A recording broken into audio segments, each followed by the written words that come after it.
Solve हो गया है? सॉल्व हुआ? चलिए ठीक है। दिया है कि बिहार में खनिज के वितरण के संदर्भ में कथनों पर विचार करिए। इसमें दिया है पाइराइट का विशाल भंडार रोहतास जिले में पाया जाता है। बात तो सही है, ध्यान दीजिएगा। बिहार में सबसे अधिक पाया जाने वाला खनिज भी कौन है? पाइराइट है। और पाइराइट का सर्वाधिक विस्तार कहां पे है? रोहतास के अंदर है। और कितना परसेंट है? 95% अप्रॉक्स। अगर देखा जाए तो पूरे भारत में पाइराइट के भंडारण में या फिर इसके उत्पादन में टॉप पे कौन सा होगा? तो बिहार होगा शीर्ष पे। भारत के कुल पाइराइट भंडार का लगभग 95% अकेले बिहार में है। ये बात भी अपने आप में सही है। बिहार के मुंगेर जिला में उच्चतम कोटि का सोना है। सोना की अगर बात करेंगे कहां पर? जमुई में है ना। हाँ, ध्यान दीजिएगा। तीसरा नंबर आपका कट जाएगा। कौन सा ठीक है? केवल 1 और 2 सही है। ये क्वेश्चन आपके एग्जाम में रहा था, इसको एक बार देख लीजिएगा। हो गया? जरा मुझे एक बात बताइएगा। देखिए, बिहार का ये रहा आपका ऊपरी हिस्सा,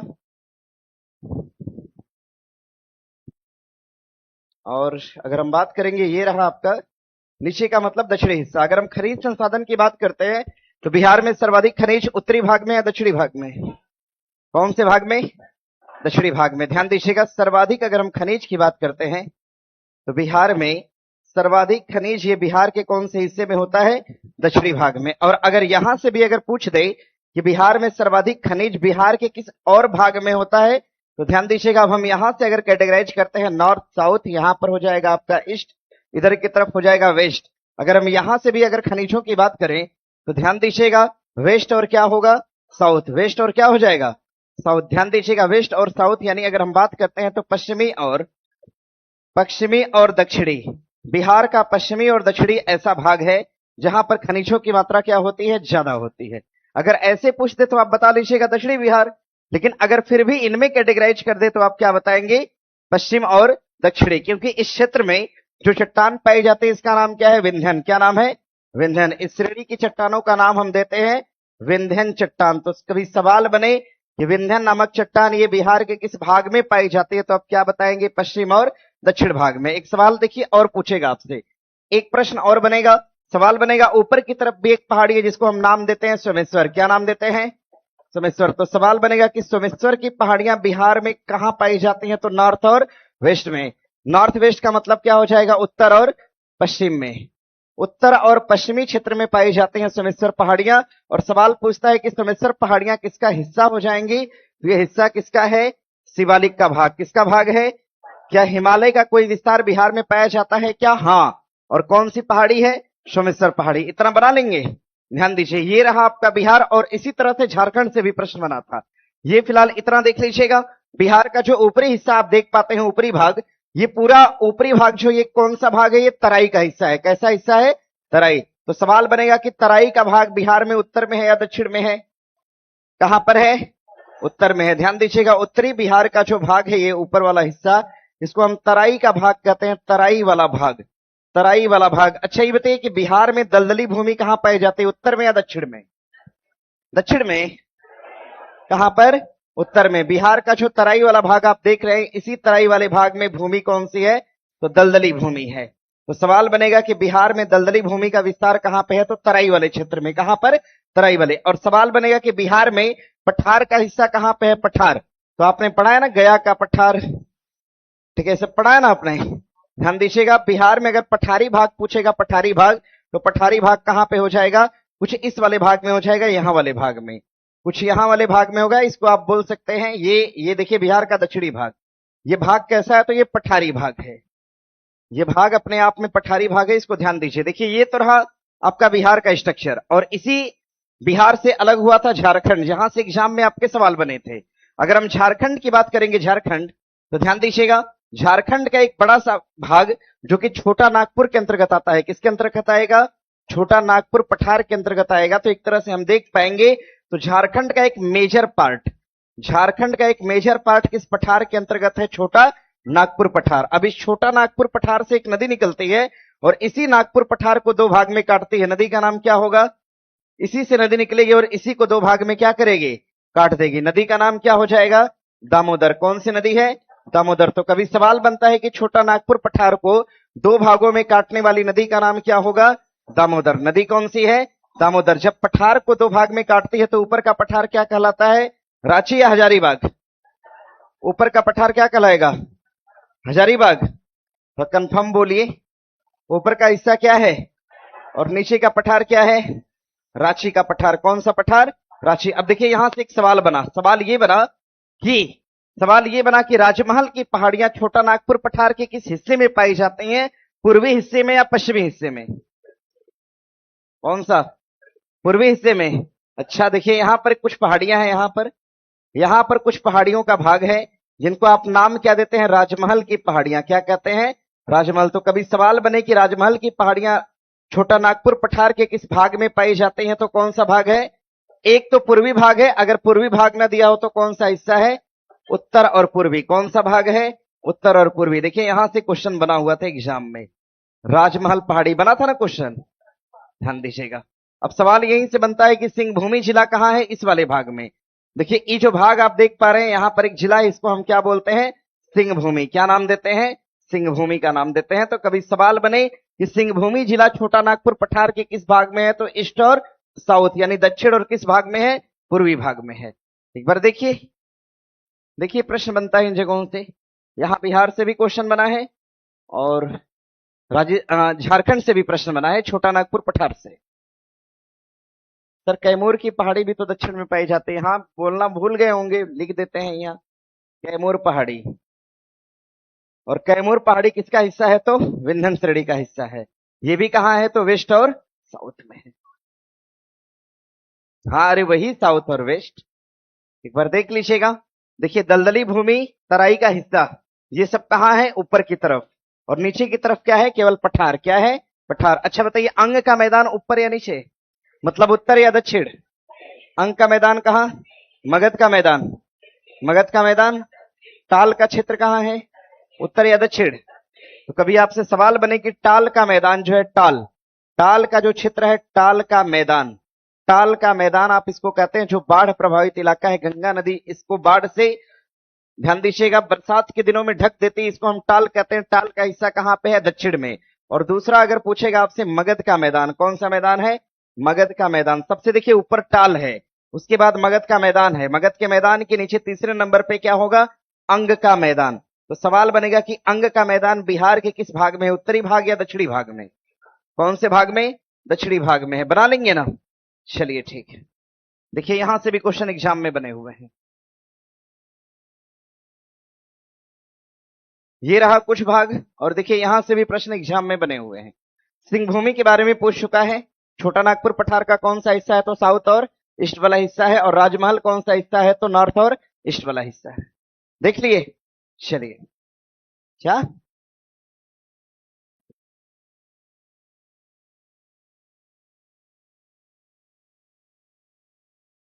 अब तो आगे बढ़ा जा सकता है? चलिए ठीक है। आगे देखिए प्रश्न है राजा मदन मोहन मालवीय के बारे में। दिया है निम्नलिखित में से कौन सा कथन ठीक है? वे आर्य समाज के संस्थापक थे और विधवा पुनर्विवाह के समर्थक थे। बताइए भैया, बात ठीक है क्या?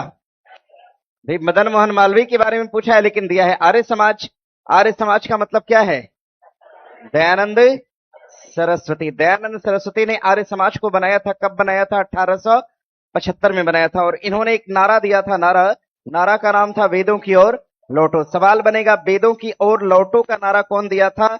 वेदों की ओर लौटो का नारा दिया था कौन? दयानंद सरस्वती ने दिया था। आगे दिया है विधवा पुनर्विवाह के समर्थक थे। ये बात भी देखिए गलत है। अगर हम विधवा पुनर्विवाह की बात करते हैं तो इस तरह का एक एक्ट आया था कब? 1856 में। कब आया? 1856। और इसके समर्थक कौन थे? ईश्वर चंद्र विद्यासागर। इसके समर्थक हो जाएंगे ईश्वर चंद्र विद्यासागर, इसके समर्थक हैं। और ये वाला एक्ट आया था कब? 1856 में आया था, जो कैनिंग के डलहौजी के टाइम आया था। और पास किसके टाइम करा गया था? कैनिंग के समय। वे भारतीय राष्ट्रीय कांग्रेस के पहले अध्यक्ष बने थे। भारतीय राष्ट्रीय कांग्रेस के पहले अध्यक्ष कौन बना था? डब्ल्यू.सी. बनर्जी को बनाया गया था, विमेश चंद्र बनर्जी को बनाया गया था। और कांग्रेस की स्थापना किसके द्वारा करा गया था? ऑक्टेवियन ओ ह्यूम के द्वारा। उन्होंने बनारस हिंदू विश्वविद्यालय की स्थापना करा और हिंदू राष्ट्रवाद के प्रस्तावक थे। ये बात क्या है? सही है। बीएचयू बना कब था? 1916 में। ध्यान दीजिएगा, सेंट्रल हिंदू कॉलेज सीएचएस के नाम से एक विद्यालय था, जिसको बसाने वाली कौन थी? Annie Besant. एनी बेसेंट ने एक कॉलेज बनाया था जिसको क्या कहा गया? सीएचएस का नाम दिया गया। अब यही सीएचएस आगे चल के क्या बना? तो बीएचयू का रूप ले लिया। इस बात को ध्यान दीजिएगा। अब सुनिएगा, उन्होंने अली बंधुओं के साथ मिलकर खिलाफत का नेतृत्व करा था। बात क्या है? सही है। यानी तीसरा और चौथा कथन ठीक होगा। पूछा क्या है? ठीक पूछा है ना? 3 और 4 हो जाएगा। बनाइए, सही बनाए हैं। चलिए आगे प्रश्न है, निम्नलिखित में से कौन सा स्मारक विश्व के सबसे ऊंचे प्रवेश द्वार यानी बुलंद दरवाजा के लिए जाना जाता है? फतेहपुर सिकरी, कुतुब मीनार, हुमायूं का मकबरा या लाल किला? कोई बताए? फतेहपुर सिकरी। देखिए, फतेहपुर सिकरी नामक एक शहर था पहले, और शहर की स्थापना किसके द्वारा करी गई थी? इसकी स्थापना करने वाला कौन? अकबर। अकबर के द्वारा फतेहपुर सिकरी की स्थापना करी गई। इसको जीत का शहर कहा गया। जीत का शहर कहा गया। जब अकबर गुजरात विजय करके आया तो इसने एक शहर बनाया फतेहपुर सिकरी, और उसी शहर के अंदर एक दरवाजे का निर्माण किया जिसका नाम क्या है? बुलंद दरवाजा। तो गुजरात विजय के उपलक्ष्य में बुलंद दरवाजा का निर्माण भी था। जो निर्माण ये गुजरात विजय के उपलक्ष्य में, गुजरात विजय के उपलक्ष्य में कराया था। गुजरात विजय के उपलक्ष्य में जब ये गुजरात पर आक्रमण किया और जीत कराया, 1571 से लेकर 73 के बीच की घटना है। जब ये जीत कराया तो इसने क्या करा? एक दरवाजा बनाया जिसका नाम क्या दिया गया? बुलंद दरवाजा। अब जरा ध्यान दीजिएगा, बुलंद दरवाजा और फतेहपुर सिकरी ये सभी है कहां पर? आगरा में। कहां पर? आगरा में अवस्थित है। आगरा में अवस्थित है ये दोनों इमारत और शहर। और याद रखिएगा, आगरा मतलब कहां पर? उत्तर प्रदेश के अंदर। कुतुब मीनार की बात करेंगे महरौली में। कहां पर? महरौली। कुतुब मीनार है महरौली के अंदर, और महरौली मतलब कहां पर हो जाएगा? दिल्ली में। कुतुब मीनार का निर्माण किसने कराया था? तो कुतुब मीनार का निर्माण कराया था कुतुबुद्दीन ऐबक। ऐबक के द्वारा हालांकि इसकी नींव रखी गई थी, लेकिन इसका निर्माण पूरा किसने कराया था? निर्माण पूरा कराया कौन? इल्तुतमिश कराया था। इल्तुतमिश के द्वारा इसका निर्माण कार्य पूरा करा गया। और ध्यान दीजिएगा, कुतुब मीनार की 5वीं मंजिल का निर्माण 5 मंजिल तक ले गया था कौन? फिरोज शाह तुगलक। यानी अंतिम तौर पर इसका निर्माण कौन कराया था? फिरोज शाह तुगलक। किसकी याद में बनी थी? कुतुबुद्दीन बख्तियार काकी की याद में बनाया गया था इसको। लाल किले की बात करते हैं। लाल किला देखो भैया, लाल किला से ना सस्पेंस हो रहा है। लाल किला 2 ठो है, एक ठो आगरा में, एक ठो दिल्ली में। लेकिन अगर सवाल बन जाए कि अगर आगरा का लाल किला या आगरा का किला कौन बनाया था? अकबर। कौन बनाया? अकबर। लेकिन दिल्ली का लाल किला कौन बनाया था? शाहजहां। दिल्ली के अंदर जो लाल किला है, दिल्ली का जो किला है, इसकी स्थापना किसने करा था? शाहजहां ने करा था। शाहजहां ने करा था। इस बात को ध्यान दीजिएगा। एक तो आगरा का लाल किला, दूसरा दिल्ली। आगरा के लाल किला की बात करेगा तो बनाने वाले कौन? अकबर। और दिल्ली का लाल किला बनाया था कौन? शाहजहां ने। हुमायूं के मकबरे का निर्माण किसने करा था? तो हुमायूं के मकबरे का निर्माण करने वाली कौन है? किसने करा था? गुलबदन बेगम के द्वारा मकबरे का निर्माण किया गया। और किस शैली में बना है? चारबाग शैली। शैली कौन सी? चारबाग शैली। ध्यान दीजिएगा, चारबाग शैली में बना मकबरा है। अच्छा, एक तो मुगल बादशाह था, अंतिम मुगल बादशाह बहादुर शाह जफर, उसको अंग्रेजों ने कहां से कैद किया था? हुमायूं के मकबरे से कैद किया था। यहां से देखिए एक सवाल बना है। सवाल ये बना है कि 1857 की क्रांति के दौरान, 1857 की क्रांति के दौरान, 1857 की क्रांति के दौरान मुगल बादशाह जिसका नाम था बहादुर शाह जफर, और बहादुर शाह जफर को कैद किया गया। इनको कैद कर लिया गया। और कैद कहां से करा गया था? हुमायूं के मकबरा से। हुमायूं के मकबरे में ही जाके छुप गए थे। इनको यहीं से लिया गया था, कैद किया गया था। ध्यान दीजिएगा। बाकी ये देख लीजिए, ठीक उत्तर लगा लीजिएगा फतेहपुर सिकरी। सही उत्तर है फतेहपुर सिकरी। ए यानी आपका ठीक उत्तर हो जाएगा। बनाइए। आगे प्रश्न है। प्रश्न दिया है आपका, अप्रैल 2025 में केंद्रीय स्वास्थ्य मंत्री ने डैश डैश तक खसरा, मतलब खसरा का टारगेट दिया हुआ है। लक्ष्य कब तक का है? कोई बताएगा? 28, 35, 26 या 30? कब तक का लक्ष्य रखा गया था? 26 का। प्लान बना था अप्रैल 25 में और लक्ष्य रखा गया 26 का। अब जरा ध्यान दीजिएगा, सिकल एनीमिया का लक्ष्य कब तक है? सिकल एनीमिया बताइए भैया। 45, 47, 24, ये 47 वाला। चलिए ठीक है। मलेरिया का लक्ष्य कब तक है? मलेरिया का लक्ष्य कब तक? 2030 तक। और ध्यान दीजिएगा, और सवाल यहां से बनेगा कि रूबेला का उन्मूलन कब तक रखा है? 2026 तक रखा है। अब यहीं से एक सवाल बनेगा, टीबी का लक्ष्य देखिए टीबी का लक्ष्य 2025 में नहीं खत्म हुआ, लेकिन अब कहां आ गया, 2026 में आ गया। ये देख लीजिएगा, कुछ बीमारियां हैं जिनके उन्मूलन का लक्ष्य रखा हुआ है। अब यहीं से एक बात और ध्यान दीजिएगा, सवाल बनेगा कि भारत पोलियो से मुक्त है क्या?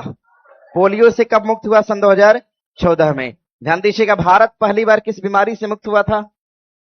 ना पहली बार चेचक। भारत चेचक से भी मुक्त है, और कब मुक्त हुआ? तो 1977 में मुक्त हुआ। तो सवाल बनता है कि भारत पहली बार किस बीमारी से मुक्त हुआ था? तो ध्यान दीजिएगा, भारत पहली बार किसी बीमारी से मुक्त हुआ, पहली बार किसी बीमारी से मुक्त हुआ था, और यह बीमारी कौन सी हो जाएगी? तो चेचक हो जाएगी। देख लीजिए, बताइए रूबेला से मुक्त होने वाला रिसेंटली कौन सा देश है? रूबेला, नेपाल। ट्रेकोमा और ग्लूकोमा से मुक्त होने वाला सेनेगल है। मलेरिया से मुक्त होने वाला सूरीनाम। कौन सा देश होगा? सूरीनाम। इसको लिखना होगा ना, लिखना होगा। पेपर बचा के रखते हैं ना संभाल के, एग्जाम में देख रहे हैं ना कितना क्वेश्चन आ रहा है। पेपर संभाल के रखा करिए ना, पेपर संभाल के रखना है, बहुत ज्यादा देखिए स्ट्रगल नहीं करना है, ठीक है ना। एग्जाम रहे, जैसे लगे कि मेरा एग्जाम है, 2 से 3 महीने बाद एग्जाम लगा है, टेस्ट में रहिए और मेहनत से 3-4 महीना टेस्ट दीजिए। ऐसा भी नहीं कि आप एक लंबा ड्यूरेशन तक खाली टेस्ट लगा रहे हैं, 5 साल टेस्ट लगाते बीत गया, ठीक है ना। इसका भी कोई मतलब नहीं होता है, समझ रहे हैं ना। एग्जाम लगे कि नहीं सामने है आपका, टेस्ट लगाना शुरू करिए, और टेस्ट एक शिद्दत के साथ लगाइए, बढ़िया से। मतलब सोचिए आप लोग टेस्ट में कितनी मेहनत होती है। 2 घंटे पेपर बनता है, लगभग 2 से 3 घंटा अप्रॉक्स। हम एक मिनिमम टाइम मान के चलते हैं, 2 घंटे में बनता होगा पेपर, 2 से 2.5 घंटे में। अब उसमें 1 घंटा आप लोग पेपर को मतलब वो करते हैं, अपना पेपर सॉल्व करते हैं। हम आते हैं आपको लगभग 2 घंटा अप्रॉक्सीमेटली आपको हम डिस्कशन देते हैं। तो देख लीजिए कितने घंटे की मेहनत है, 5 घंटा। अगर आप पेपर को पढ़े 1 घंटा घर पे जाके तो 6 घंटा, यानी 5 से 6 घंटे की प्रॉपर एक मेहनत होती है एक पेपर के अंदर, समझ रहे हैं ना। बहुत शिद्दत के साथ करा करिए, और क्वेश्चन आपके सिलेक्टेड होते हैं।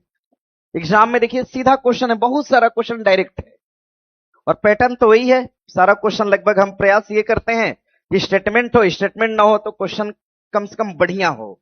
ध्यान दीजिएगा, इसको देख लीजिएगा। और हमने बात किया आपसे मलेरिया, डब्ल्यूएचओ द्वारा और सन 2025 में मुक्त हुआ, डब्ल्यूएचओ द्वारा सन 2025 में मुक्त हुआ। ध्यान दीजिएगा, मलेरिया से मुक्त हुआ, मलेरिया से कौन सा देश मुक्त हुआ? तो ध्यान दीजिएगा, सूरीनाम। कौन मुक्त हुआ? सूरीनाम मुक्त हुआ। सूरीनाम कहां का देश है भैया? South America. चलिए ठीक है। दूसरा सवाल बनेगा, ग्लूकोमा और ट्रैकोमा से कौन मुक्त हुआ? तो ग्लूकोमा और ट्रैकोमा की अगर हम बात करते हैं तो ग्लूकोमा और ट्रैकोमा से मुक्त होने वाला कौन है? सेनेगल है। सेनेगल कहां का देश है? अफ्रीका का देश है। और आगे अगर हम बात करेंगे, आगे तीसरे नंबर पे कि रूबेला और खसरा से कौन मुक्त हुआ? तो रूबेला और खसरा, इन दोनों बीमारी से मुक्त होने वाला कौन हो जाएगा? तो नेपाल होगा। और नेपाल कहां का देश है? तो एशिया का देश है, अगर देखा जाए नक्शे पे। तो देखिए इतनी बात। अगर हम डब्ल्यूएचओ की बात करते हैं, डब्ल्यूएचओ स्थापना होती है, डब्ल्यूएचओ की स्थापना होती है कब? 7 अप्रैल को होती है, 7 अप्रैल 1948 को होती है। 7 अप्रैल 1948 को डब्ल्यूएचओ बना था। ये जो 7 अप्रैल का टाइम देख रहे हैं ना आप, 7 अप्रैल, इसी दिन को हम मनाते हैं विश्व स्वास्थ्य दिवस। तो कभी सवाल पूछेगा कि विश्व स्वास्थ्य दिवस कब मनाते हैं? तो विश्व स्वास्थ्य दिवस मनाया जाता है कब? 7 अप्रैल को मनाया जाता है। और 7 अप्रैल 1948 को डब्ल्यूएचओ बना था। इसका हेडक्वार्टर कहां पे हो जाएगा? इसका मुख्यालय कहां पे है? जेनेवा। और डब्ल्यूएचओ के वर्तमान अध्यक्ष की बात करेंगे तो ये कौन हो जाएंगे? Tedros Adhanom. कौन होंगे? Tedros Adhanom. टेड्रोस अधनाम इसके वर्तमान हो जाएंगे अध्यक्ष। देख लीजिएगा, आगे बढ़ा जाए।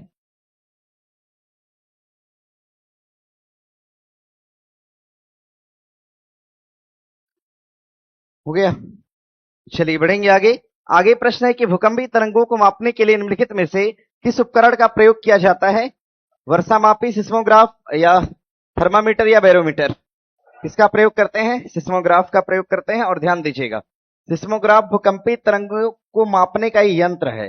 यंत्र पूछेगा तो क्या हो जाएगा? सिस्मोग्राफ। यंत्र पूछेगा तो सिस्मोग्राफ। अब देखिए यहीं से एक सवाल बनेगा, यंत्र है सिस्मोग्राफ, यंत्र पूछेगा तो आप बना लीजिएगा सिस्मोग्राफ। लेकिन अगर सवाल बनेगा, अगर क्वेश्चन बनेगा, अगर यंत्र से हट के पूछेगा कि किस प्रकार के स्केल का प्रयोग करते हैं, तो स्केल कौन सा हो जाएगा? Richter scale. क्या होगा? रिटर स्केल का प्रयोग करते हैं भूकंप मापने में। ध्यान दीजिएगा, अगर सवाल बनेगा भूकंप से तो ये हमारी पृथ्वी है। अगर इस पृथ्वी को आप देख पाएंगे तो पृथ्वी के ये केंद्र का हिस्सा हो गया, और पृथ्वी की सतह से लगभग अप्रोक्सीमेटली कितना किलोमीटर? 100 किलोमीटर। लगभग 100 किलोमीटर आप अंदर की तरफ जाते हैं तो आपको एक मंडल मिलेगा, और इस वाले क्षेत्र को हम क्या कहते हैं? दुर्बल मंडल। क्या नाम देते हैं? दुर्बल मंडल का नाम देते हैं। 100 किलोमीटर के बाद एक क्षेत्र मिलेगा जिसका नाम क्या है? दुर्बल मंडल। अब इसी दुर्बल मंडल में कुछ होने वाली हलचल को ही हम एक तरह से भूकंप का नाम देते हैं। ध्यान दीजिएगा, दुर्बल मंडल में कोई हलचल अंदर की तरफ होगी तो इसका प्रभाव बाहर की तरफ पड़ेगा। जब अंदर हलचल होगी तो यहां से कुछ वेव निकलती हैं बाहर की तरफ। जैसे यहां से एक वेव निकली और चली गई बाहर, बाहर चली गई। जहां से वेव निकली मतलब केंद्र से, कहां से वेव उठती है? केंद्र से उठती है। यहां से वेव उठी, यहां इस जगह से वेव उठी केंद्र से, और केंद्र से उठने के बाद ये बाहर, ये मतलब धरातल की तरफ चली गई, सतह की तरफ चली गई पृथ्वी के। ये पृथ्वी का केंद्र और ये सतह है। ध्यान दीजिएगा, केंद्र से तरंग उठी, और तरंग जहां से निकलती है, जहां से तरंग की उत्पत्ति होती है, तरंग की जहां से उत्पत्ति होती है, जहां से तरंग की उत्पत्ति होती है, इस जगह को क्या कहा गया? इसको हमने नाम दिया फोकस। क्या नाम दिया? फोकस। तो सवाल पूछता है कि भूकंपी तरंगों की उत्पत्ति कहां से होती है? फोकस। और ये तरंग जहां पर पहली बार महसूस किया जाए उसे हम क्या बोलते हैं? जहां पर तरंग पहली बार महसूस हो, जहां पर पहली बार महसूस हो, पहली बार जहां पर तरंग को महसूस किया जाए उसे हम क्या बोलते हैं? तो एपी सेंटर का नाम देते हैं। क्या कहते हैं? AP centre. अब बना लेंगे ना भैया, तरंग जहां पहली बार महसूस हो क्या है? AP centre. और जहां पर उत्पत्ति होती है उसे हम क्या बोलते हैं? फोकस का नाम देते हैं। ये तो रही प्राइमरी तरंग। ध्यान दीजिएगा, अगर सवाल बनेगा भूकंपी तरंगों में तरंग कौन सी है, तो एक तो पी है, दूसरी एस है, और तीसरी क्या है? एल है। सबसे प्राइमरी तरंग कौन सी है? तो पी है। यानी तरंग नंबर 1 पे किसको हम रख सकते हैं? पी, दूसरे नंबर पे यस, और तीसरे नंबर पे यल। इनमें से किस तरंग को हम धरातली तरंग कहते हैं? धरातली तरंग, लॉन्गिट्यूडनल तरंग। किसको? अरे यार, हम लैंगिट्यूडनल बोल रहे हैं, एल फॉर लैंगिट्यूडनल। उत्तर क्या होगा? एल होगा ना। लिखिएगा, इसको हम धरातली तरंग कहते हैं। धरातली, इसको धरातली तरंग के नाम से जाना गया। धरातली तरंग के नाम से जाना गया, लॉन्गिट्यूडनल वेव के नाम से जाना गया। कौन सी तरंग सर्वाधिक विनाशकारी होती है? तो सर्वाधिक विनाशकारी जो तरंग होती है, विनाशकारी, सबसे अधिक विनाशकारी तरंग कौन सी होती है? एल होती है। एल होती है, लॉन्गिट्यूडनल वेव होती है। सवाल पूछेगा कि पृथ्वी पर सबसे पहले कौन सी पहुंचती है, तो सबसे पहले पहुंचने वाली तरंग कौन सी है? पी। और सेकेंडरी मतलब सेकेंड रूप से कौन पहुंचती है? यल। यल फॉर देखिए सेकेंडरी, इसका नाम प्राइमरी है सेकेंडरी। तो प्राइमरी का मतलब पहले, सेकेंडरी का मतलब दूसरे नंबर पे, और एल का मतलब लॉन्गिट्यूडनल का मतलब क्या होता है? धरातली वेव। तो सवाल पूछेगा कि सबसे अधिक विनाशकारी कौन सी है? एल। सबसे पहले कौन पहुंचेगी? पी। उसके बाद कौन? एस। उसके बाद एल। सबसे नुकसान कौन करेगी? एल करेगी। बना लीजिएगा। पृथ्वी पर सर्वाधिक समय तक किस तरंगों का प्रभाव रहता है? एल का प्रभाव। देख लिए, ये देखिए क्वेश्चन यहां पर दिक्कत होती है। सवाल पूछेगा कि पृथ्वी का केंद्र जहां से तरंग की उत्पत्ति होती है उसको हम क्या बोलेंगे?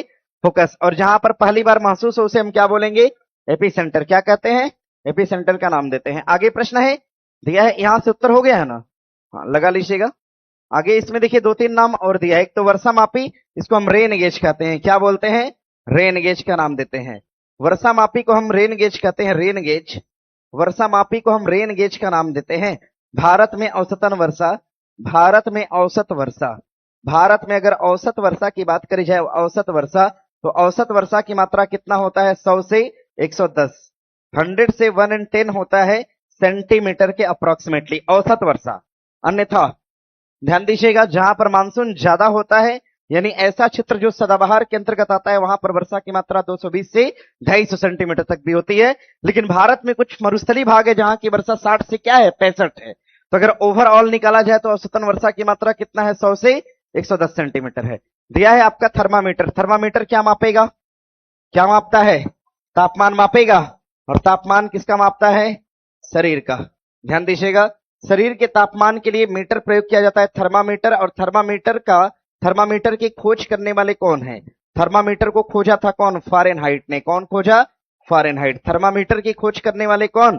फारेनहाइट। ध्यान दीजिएगा, तापमापी यंत्र है थर्मामीटर, इसकी खोज करने वाला कौन? फारेनहाइट। थर्मामीटर में क्या भरा होता है? तो द्रवित रूप से क्या भरा होता है? पारा। द्रवित पारा हम कह सकते हैं। इसमें द्रवित पारा भरा होता है, इसमें द्रवित पारा भरा होता है। और आगे बैरोमीटर की बात करेंगे तो ध्यान दीजिएगा, वायुमंडलीय दाब का मापक क्या है? बैरोमीटर। सवाल बनेगा वायुमंडल का दाब हम किससे मापते हैं? वायुमंडल का दाब, वायुमंडल के दाब को मापने का यंत्र कौन सा है? बैरोमीटर। अब भैया यहीं से एक सवाल बनेगा, यहीं से एक प्रश्न बनेगा बैरोमीटर से कि बैरोमीटर अगर धीरे धीरे ऊपर बढ़े तो मौसम कैसा होगा? साफ। और धीरे धीरे नीचे आए तो बारिश, अचानक से नीचे आए तो आंधी तूफान के साथ।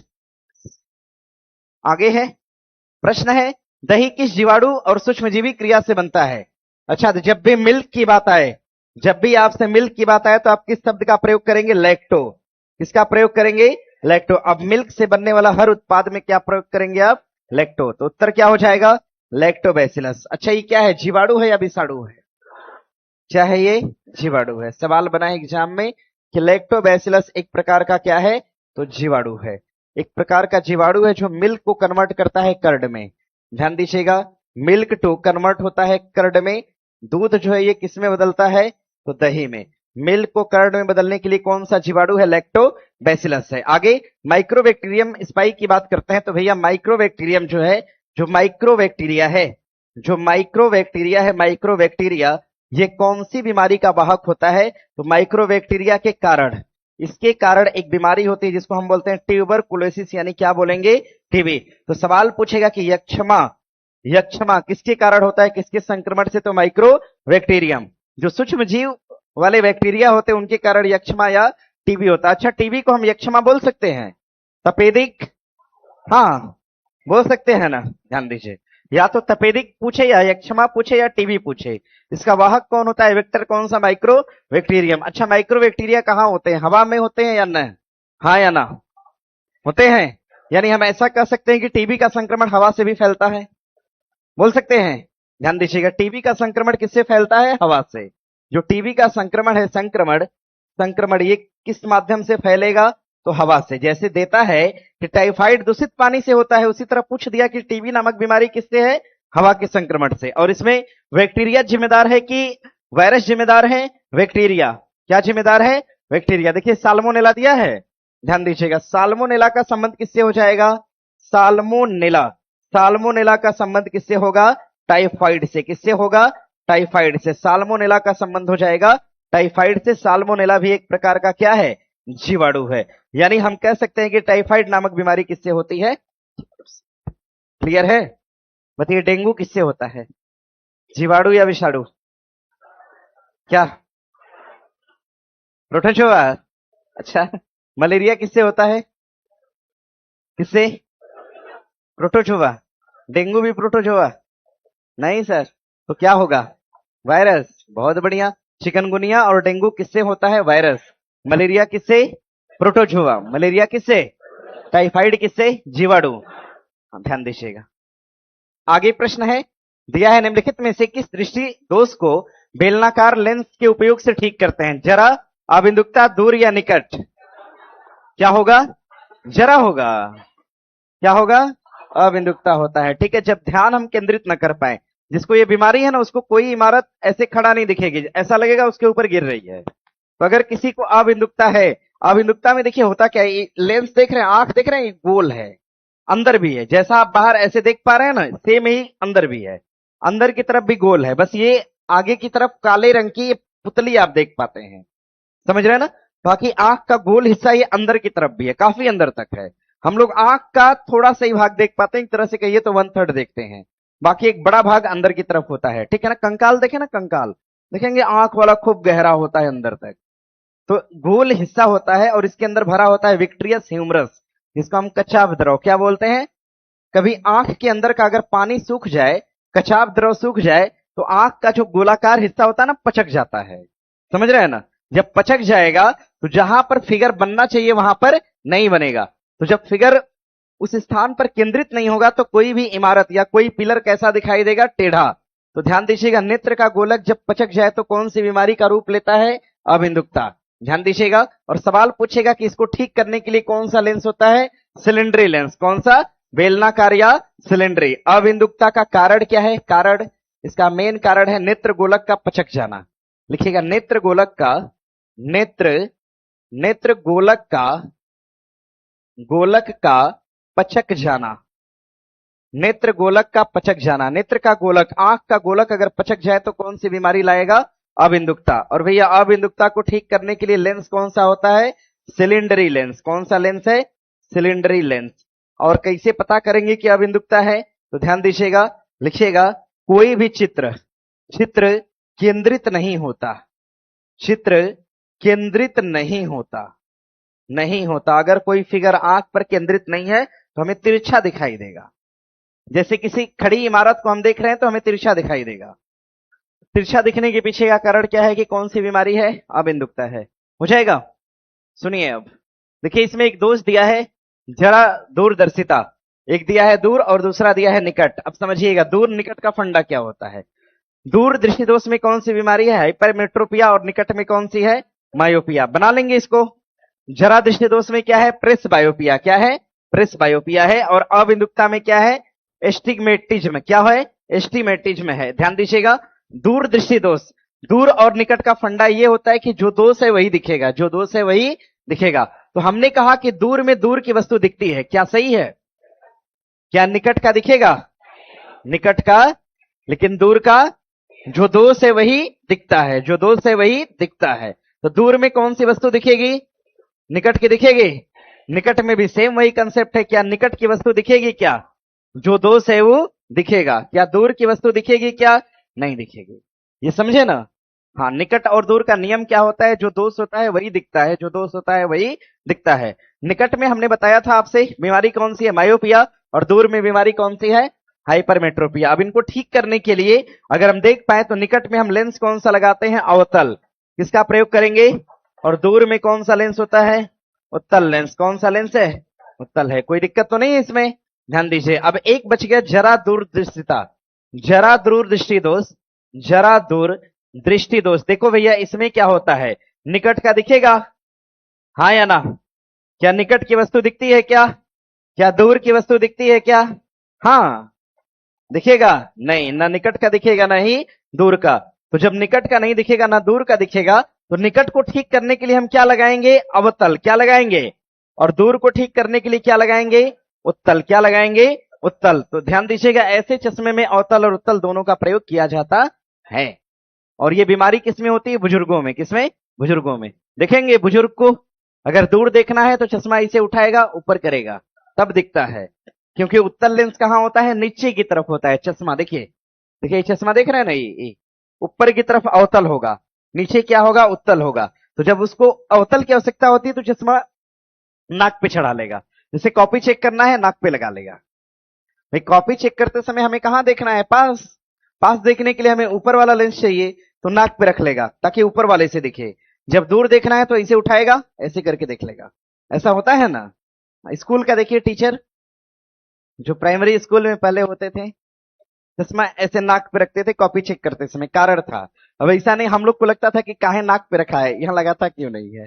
तो नाक पे रखने का कारण था क्योंकि उसको देखना किससे है? अवतल। और जब भी अवतल से देखना हो तो अवतल कहां होता है? ऊपर। उत्तल कहां होता है? नीचे। सवाल पूछ चुका है एग्जाम में, देख लीजिएगा एक बार। अच्छा, प्रेस बायोपिया नामक बीमारी किसमें होती है? बूढ़ों में। किसमें? बूढ़ों में। आंखों की दो बीमारियां और हैं जहां से एग्जाम में प्रश्न बनते हैं। एक को हम ग्लूकोमा और दूसरे को क्या बोलेंगे? ट्रैकोमा। एक को हम बोलते हैं ग्लूकोमा और दूसरे को हम बोलेंगे ट्रैकोमा। सवाल बनेगा भैया ग्लूकोमा और ट्रैकोमा नामक बीमारी का संबंध भी किससे है? आंख से है। फैन चलाइए ना यार, फैन चलाइए, फैन चलाइए, फैन। दिया 31 दिसंबर 2025 को डीआरडीओ संगठन ने 2 प्रलय मिसाइल का सफलतापूर्वक परीक्षण किया। देखिए बात क्या है? सही है, प्रलय मिसाइल का सफलतापूर्वक परीक्षण करने वाला डीआरडीओ। ध्यान दीजिएगा, अगर हम डीआरडीओ की बात करते हैं तो भैया याद रखिएगा, डीआरडीओ बना था कब? 1958। हेडक्वार्टर कहां पे है? दिल्ली। डीआरडीओ के हेड कौन हो जाएंगे? राजेश कुमार। कौन है? राजेश कुमार। समीर कामत नहीं बोलेंगे, अब बात बदल गई है। ध्यान दीजिएगा, दिया इसका परीक्षण उड़ीसा के चांदीपुर स्थित एकीकृत परीक्षण रेंज से किया गया। ये बात क्या है? सही है। डीआरडीओ को अगर कोई यान छोड़ना हो तो कहां से छोड़ेगा?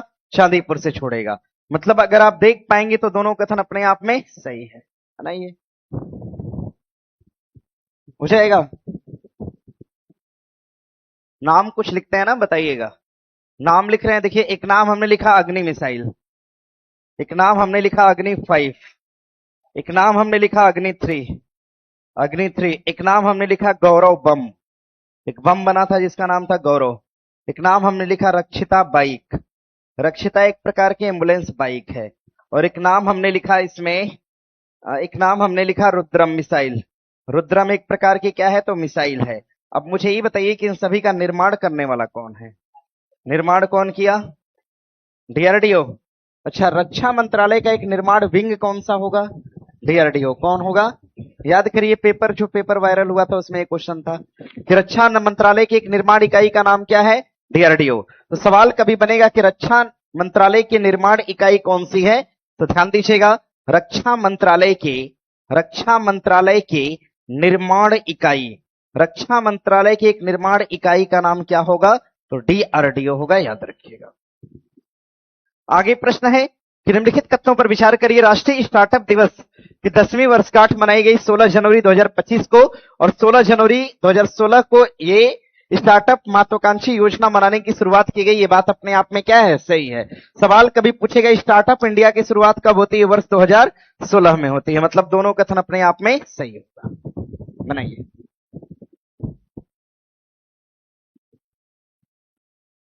आगे प्रश्न है कि 16वें वित्त आयोग की अनुशंसा के संदर्भ में निम्नलिखित कथनों पर विचार करिए। ऊर्ध्वाधर हस्तांतरण संबंधी अनुशंसा 2026-27 से 30-31 की अवधि के लिए लागू होगी। ध्यान दीजिएगा, ये तो बात सही है भाई, 5 साल तक ले जाना है, 2025, 2026 और 2027 से लेकर योजना कब तक इंप्लीमेंट है? सन 2030, और कब तक है? 2031 तक है। और कितने वर्षों के लिए बनाया गया है? 5 वर्ष। कितना साल? 5 वर्ष। अच्छा बताइए, वित्त आयोग का गठन कौन करता है? राष्ट्रपति। कौन करेगा? राष्ट्रपति। 16वें वित्त आयोग ने विभाज्य कर में राज्यों का हिस्सा 44% बनाए रखने की अनुशंसा किया। भाई जो 16वां वित्त आयोग है, इसने कहा कि जो स्टेट का भाग है, स्टेट कितना पैसा इन्वेस्ट करेगा? 41%। कितना? 41%। और केंद्र कितना इन्वेस्ट करेगा? तो केंद्र का भाग देखिए कितना बचा? 59%। कितना? हाँ, केंद्र, ध्यान दीजिएगा, विभाज्य कर कोष में केंद्र की तरफ से 59 और राज्य की तरफ से कितना? 41। और इस वित्त आयोग के अध्यक्ष पूछेगा कौन हो जाएंगे? तो अरविंद पंगड़िया। कौन होंगे? अरविंद पंगड़िया इसके अध्यक्ष हो जाएंगे। अच्छा ये बताइए मुझे जरा, राष्ट्रपति द्वारा 16वें वित्त आयोग का गठन कब करा गया था? 23, 24, 25, 26। कब करा गया था? 23। 16वां वित्त आयोग का गठन, 16वां वित्त आयोग का जो गठन था, आयोग का गठन किसके द्वारा करा गया? राष्ट्रपति द्वारा। और कब करा गया था? वर्ष 2023 में। पहला वित्त आयोग कब बना था? 1951 में। कब बना? 1951। बनाने वाले कौन थे? केसी। अध्यक्षता किसने करा था? राष्ट्रपति ने गठित किया था। अध्यक्षता करने वाले कौन? केसी नियोगी। अच्छा, 14वें वित्त आयोग के अध्यक्ष कौन है? वाईबी रेड्डी। 15वें के एनके सिंह। 16वें के अरविंद पंगड़िया। पहले के कौन है? केसी। आगे प्रश्न है, केंद्रीय बजट 26-27 में महात्मा गांधी ग्राम स्वराज पहल घोषणा निम्न उद्देश्य से किया गया था? खादी और हस्तशिल्प को बढ़ावा देने के लिए, या ग्रामीण उद्यमिता को बढ़ावा, डिजिटल साक्षरता को सुदृढ़ करना, या कौशल अंतर को कम करना? उत्तर क्या होगा? खादी और हस्तशिल्प। महात्मा गांधी का नाम सुनते ही उत्तर लगा दीजिए खादी, सोचना ही नहीं है। आगे दिया है भारतीय औद्योगिक साख एवं निवेश निगम। देखिए इसकी स्थापना करा गया था 1955 में। इस हिसाब से देखा जाए तो ए का हमें रखना होगा 4, 4 यानी और कहीं है? यही उत्तर है, फिर सी उत्तर है। बनाइए। ऐसे प्रश्नों में बेनिफिट होता है अपना, ठीक है ना।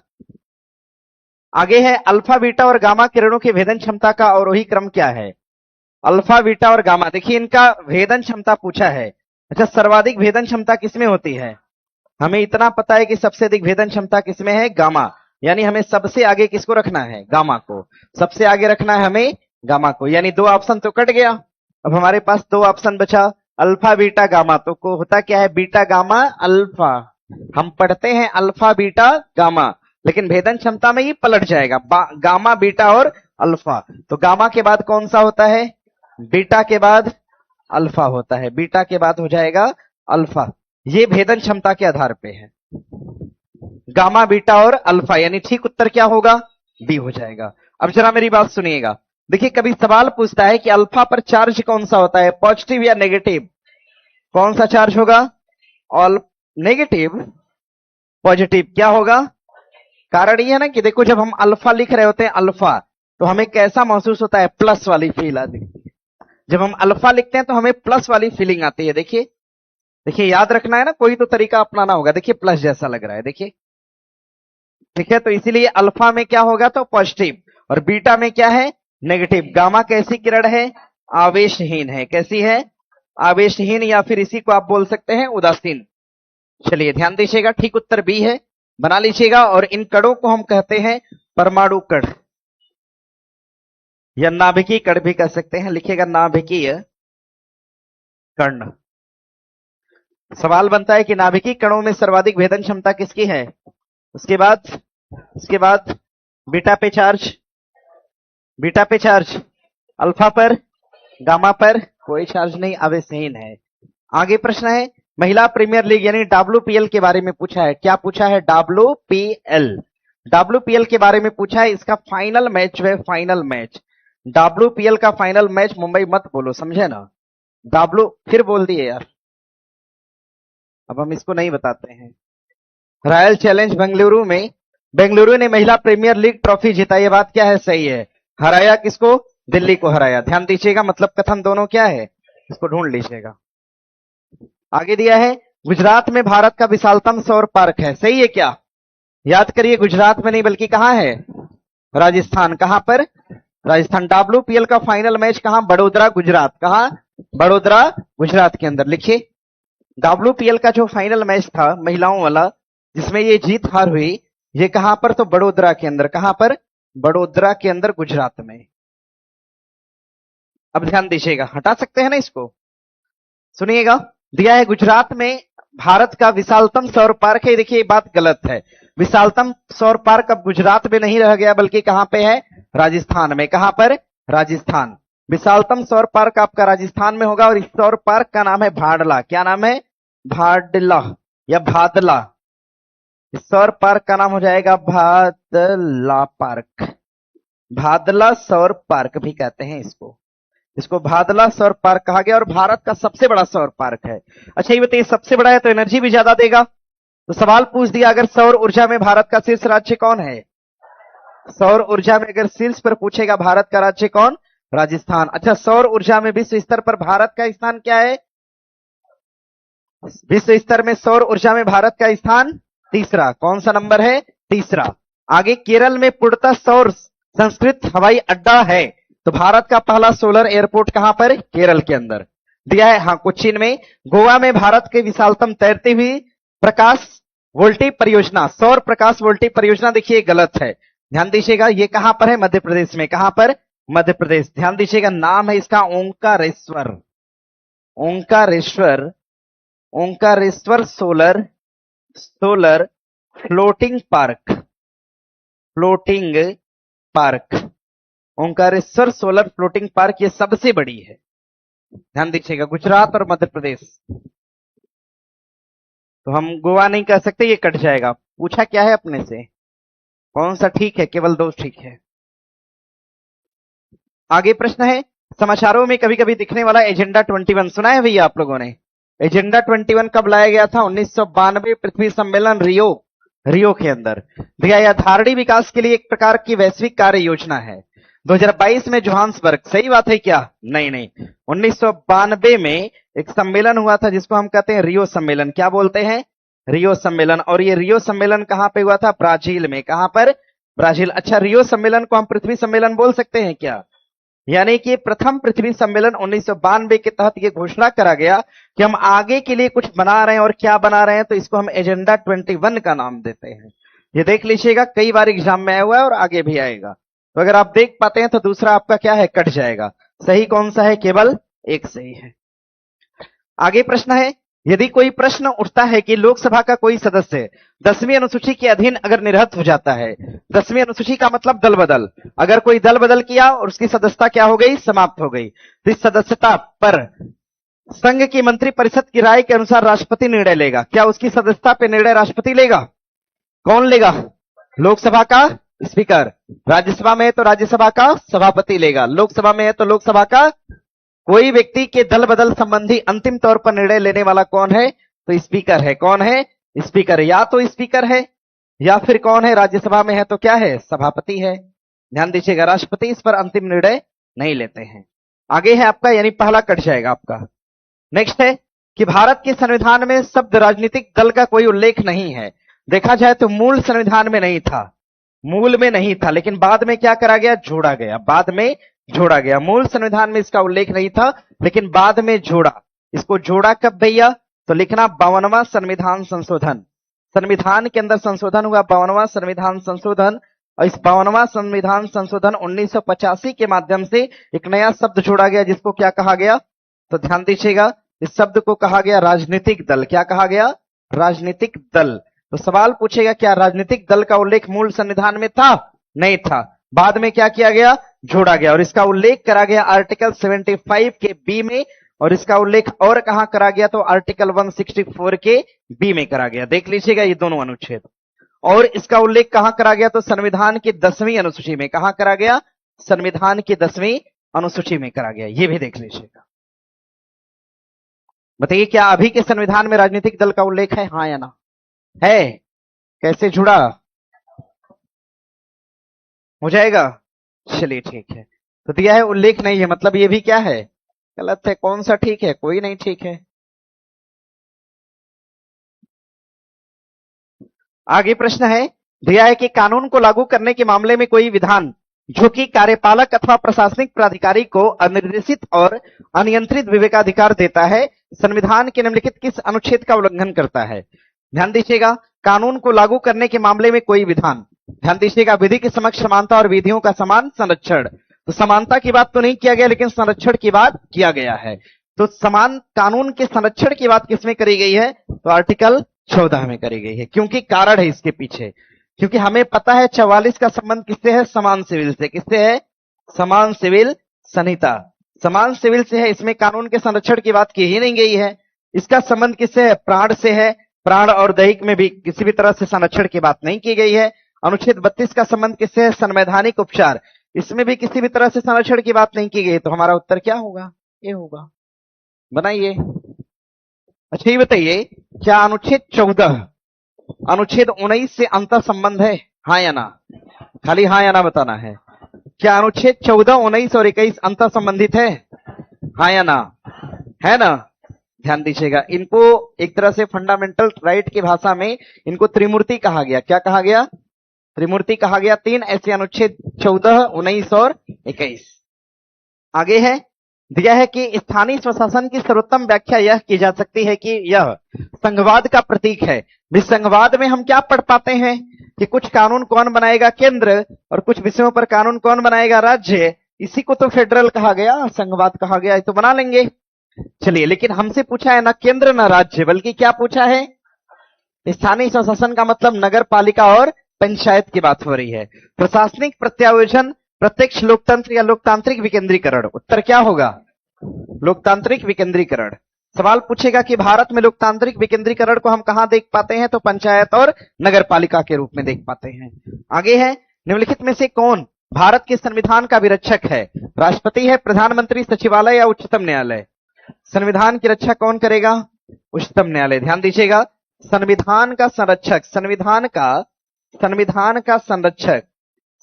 का संरक्षक और दूसरा संविधान का अंतिम व्याख्याकार। संविधान का अंतिम व्याख्याकार, अंतिम व्याख्याकार भी कौन है, तो सुप्रीम कोर्ट है। स्कोर कम से कम इस सेट का 85 प्लस जाना चाहिए। क्या जाएगा, 85 प्लस नहीं जाएगा, क्यों नहीं, आप लोग बताइए, पीछे बैठने वाले छात्र। 85 जाएगा ना, चलिए ठीक है। अब देखते हैं रिजल्ट ना, जाना चाहिए ना 85। इतना आसान प्रश्न तो आसान ही है। भारत का राष्ट्रपति मतलब आर्टिकल 52, लोकसभा सचिवालय मतलब आर्टिकल क्या होगा, 98। और आगे भारत का प्रधानमंत्री मतलब अनुच्छेद क्या होगा, 75। और उच्चतम न्यायालय मतलब आर्टिकल क्या होगा, 124 होगा। ये देख लीजिएगा। आगे प्रश्न है, पारिस्थितिक दृष्टिकोण से पूर्वी घाट और पश्चिमी घाट के बीच एक अच्छा संपर्क होने के रूप में निम्नलिखित में से किसका अधिक महत्व है। सत्यमंगलम टाइगर रिजर्व या नल्ला मल्ला वन या नागरहोल या शेषाचलम, कोई बताएगा। अच्छा, शेषाचलम की पहाड़ियां कहां हैं, एक सेकंड, शेषाचलम, हाँ ठीक है। आंध्र प्रदेश में। नागरहोल कहाँ है? नागरहोल, बनेरघट्टा, बांदीपुर कहाँ? कर्नाटक में है ना? पढ़े नहीं है आप लोग? पढ़े होंगे। नागरहोल है, बनेरघट्टा है, बांदीपुर है, ये सभी क्या है? National park. क्या है? National park. ये सभी कहाँ है? कर्नाटक में है। देख लीजिए। नल्लामल्ला वन कहाँ पे है? तमिलनाडु में। कहाँ पर? तमिलनाडु। लेकिन अगर हम सत्यमंगलम की बात करेंगे तो ये तमिलनाडु और कहाँ है? तो कर्नाटक में है। और कहाँ है? तो केरल में है। तो भैया अगर आप देख पाएंगे ऐसे रूप में, तो पश्चिमी घाट और पूर्वी घाट दोनों का मिलन कौन सा होगा? सत्यमंगलम। बनाइए, आगे बढ़े। प्रश्न दिया है, प्रत्येक वर्ष 21 जून को निम्नलिखित में से किस अक्षांशों पर 12 घंटे अधिक समय तक सूर्य का प्रकाश विद्यमान रहता है? किस अक्षांश पे रहेगा? भूमध्य रेखा, कर्क रेखा, मकर रेखा या उत्तरी ध्रुव पर? कहां पे रहेगा? कर्क रेखा, यानी उत्तर लगा दे तो। चलिए ठीक है। दिया है 12 घंटे से अधिक समय तक सूर्य की रोशनी रहती है 21 तारीख को, क्योंकि कारण है। कारण ये है कि हमारा जो सूर्य है, ये रही पृथ्वी। पृथ्वी के बीच की रेखा को हम क्या कहते हैं? इक्वेटर। ऊपर से कौन सी रेखा गई है? 23.5 डिग्री। कौन सी रेखा है? कर्क। नीचे से 23.5 डिग्री पर कौन सी रेखा है? मकर रेखा। कौन सी रेखा? मकर रेखा। और हमारा सूर्य कहां घूमता है? इनके बीच में। हमने बताया था ना कल वाली क्लास में कि सूर्य कहां घूम रहा है? इनके बीच में। होता क्या है, देखिए यहां पे रहता है। यहां से इसको यहां आने में कितना महीना लगा? 3 महीना। फिर यहां से यहां आने में कितना महीना? 3 महीना। यानी कितना टाइम लगा? 6 माह। यानी कि एक तरह से कह सकते हैं कि सूर्य का मुंह मकर रेखा की ओर 6 महीना रहता है और कर्क रेखा की ओर 6 महीना रहता है। जब सूर्य की किरण कर्क रेखा पे होती है तो इस समय कौन सा दिन होता है? 21 जून। क्या होता है? 21 जून। 21 जून का समय होता है जब सूर्य की किरणें कहां होती है? कर्क रेखा। सवाल बनेगा कि सूर्य की किरण सीधी तरह से लंबवत होती है कर्क रेखा पर किस दिन को? 21 जून को। अब देखिए 3 महीने बाद ये यहां से हटेगा। 3 महीने बाद हटेगा। अब जून से काउंट करिए। जुलाई, अगस्त और सितंबर। जुलाई, अगस्त और सितंबर। जब तक यहां किरण आती है तब तक 23 सितंबर। क्या होता है? 23 सितंबर। यानी हमें पता है कि 23 सितंबर को सूर्य अब कहां चमक रहा है? भूमध्य रेखा पर। कहां पर?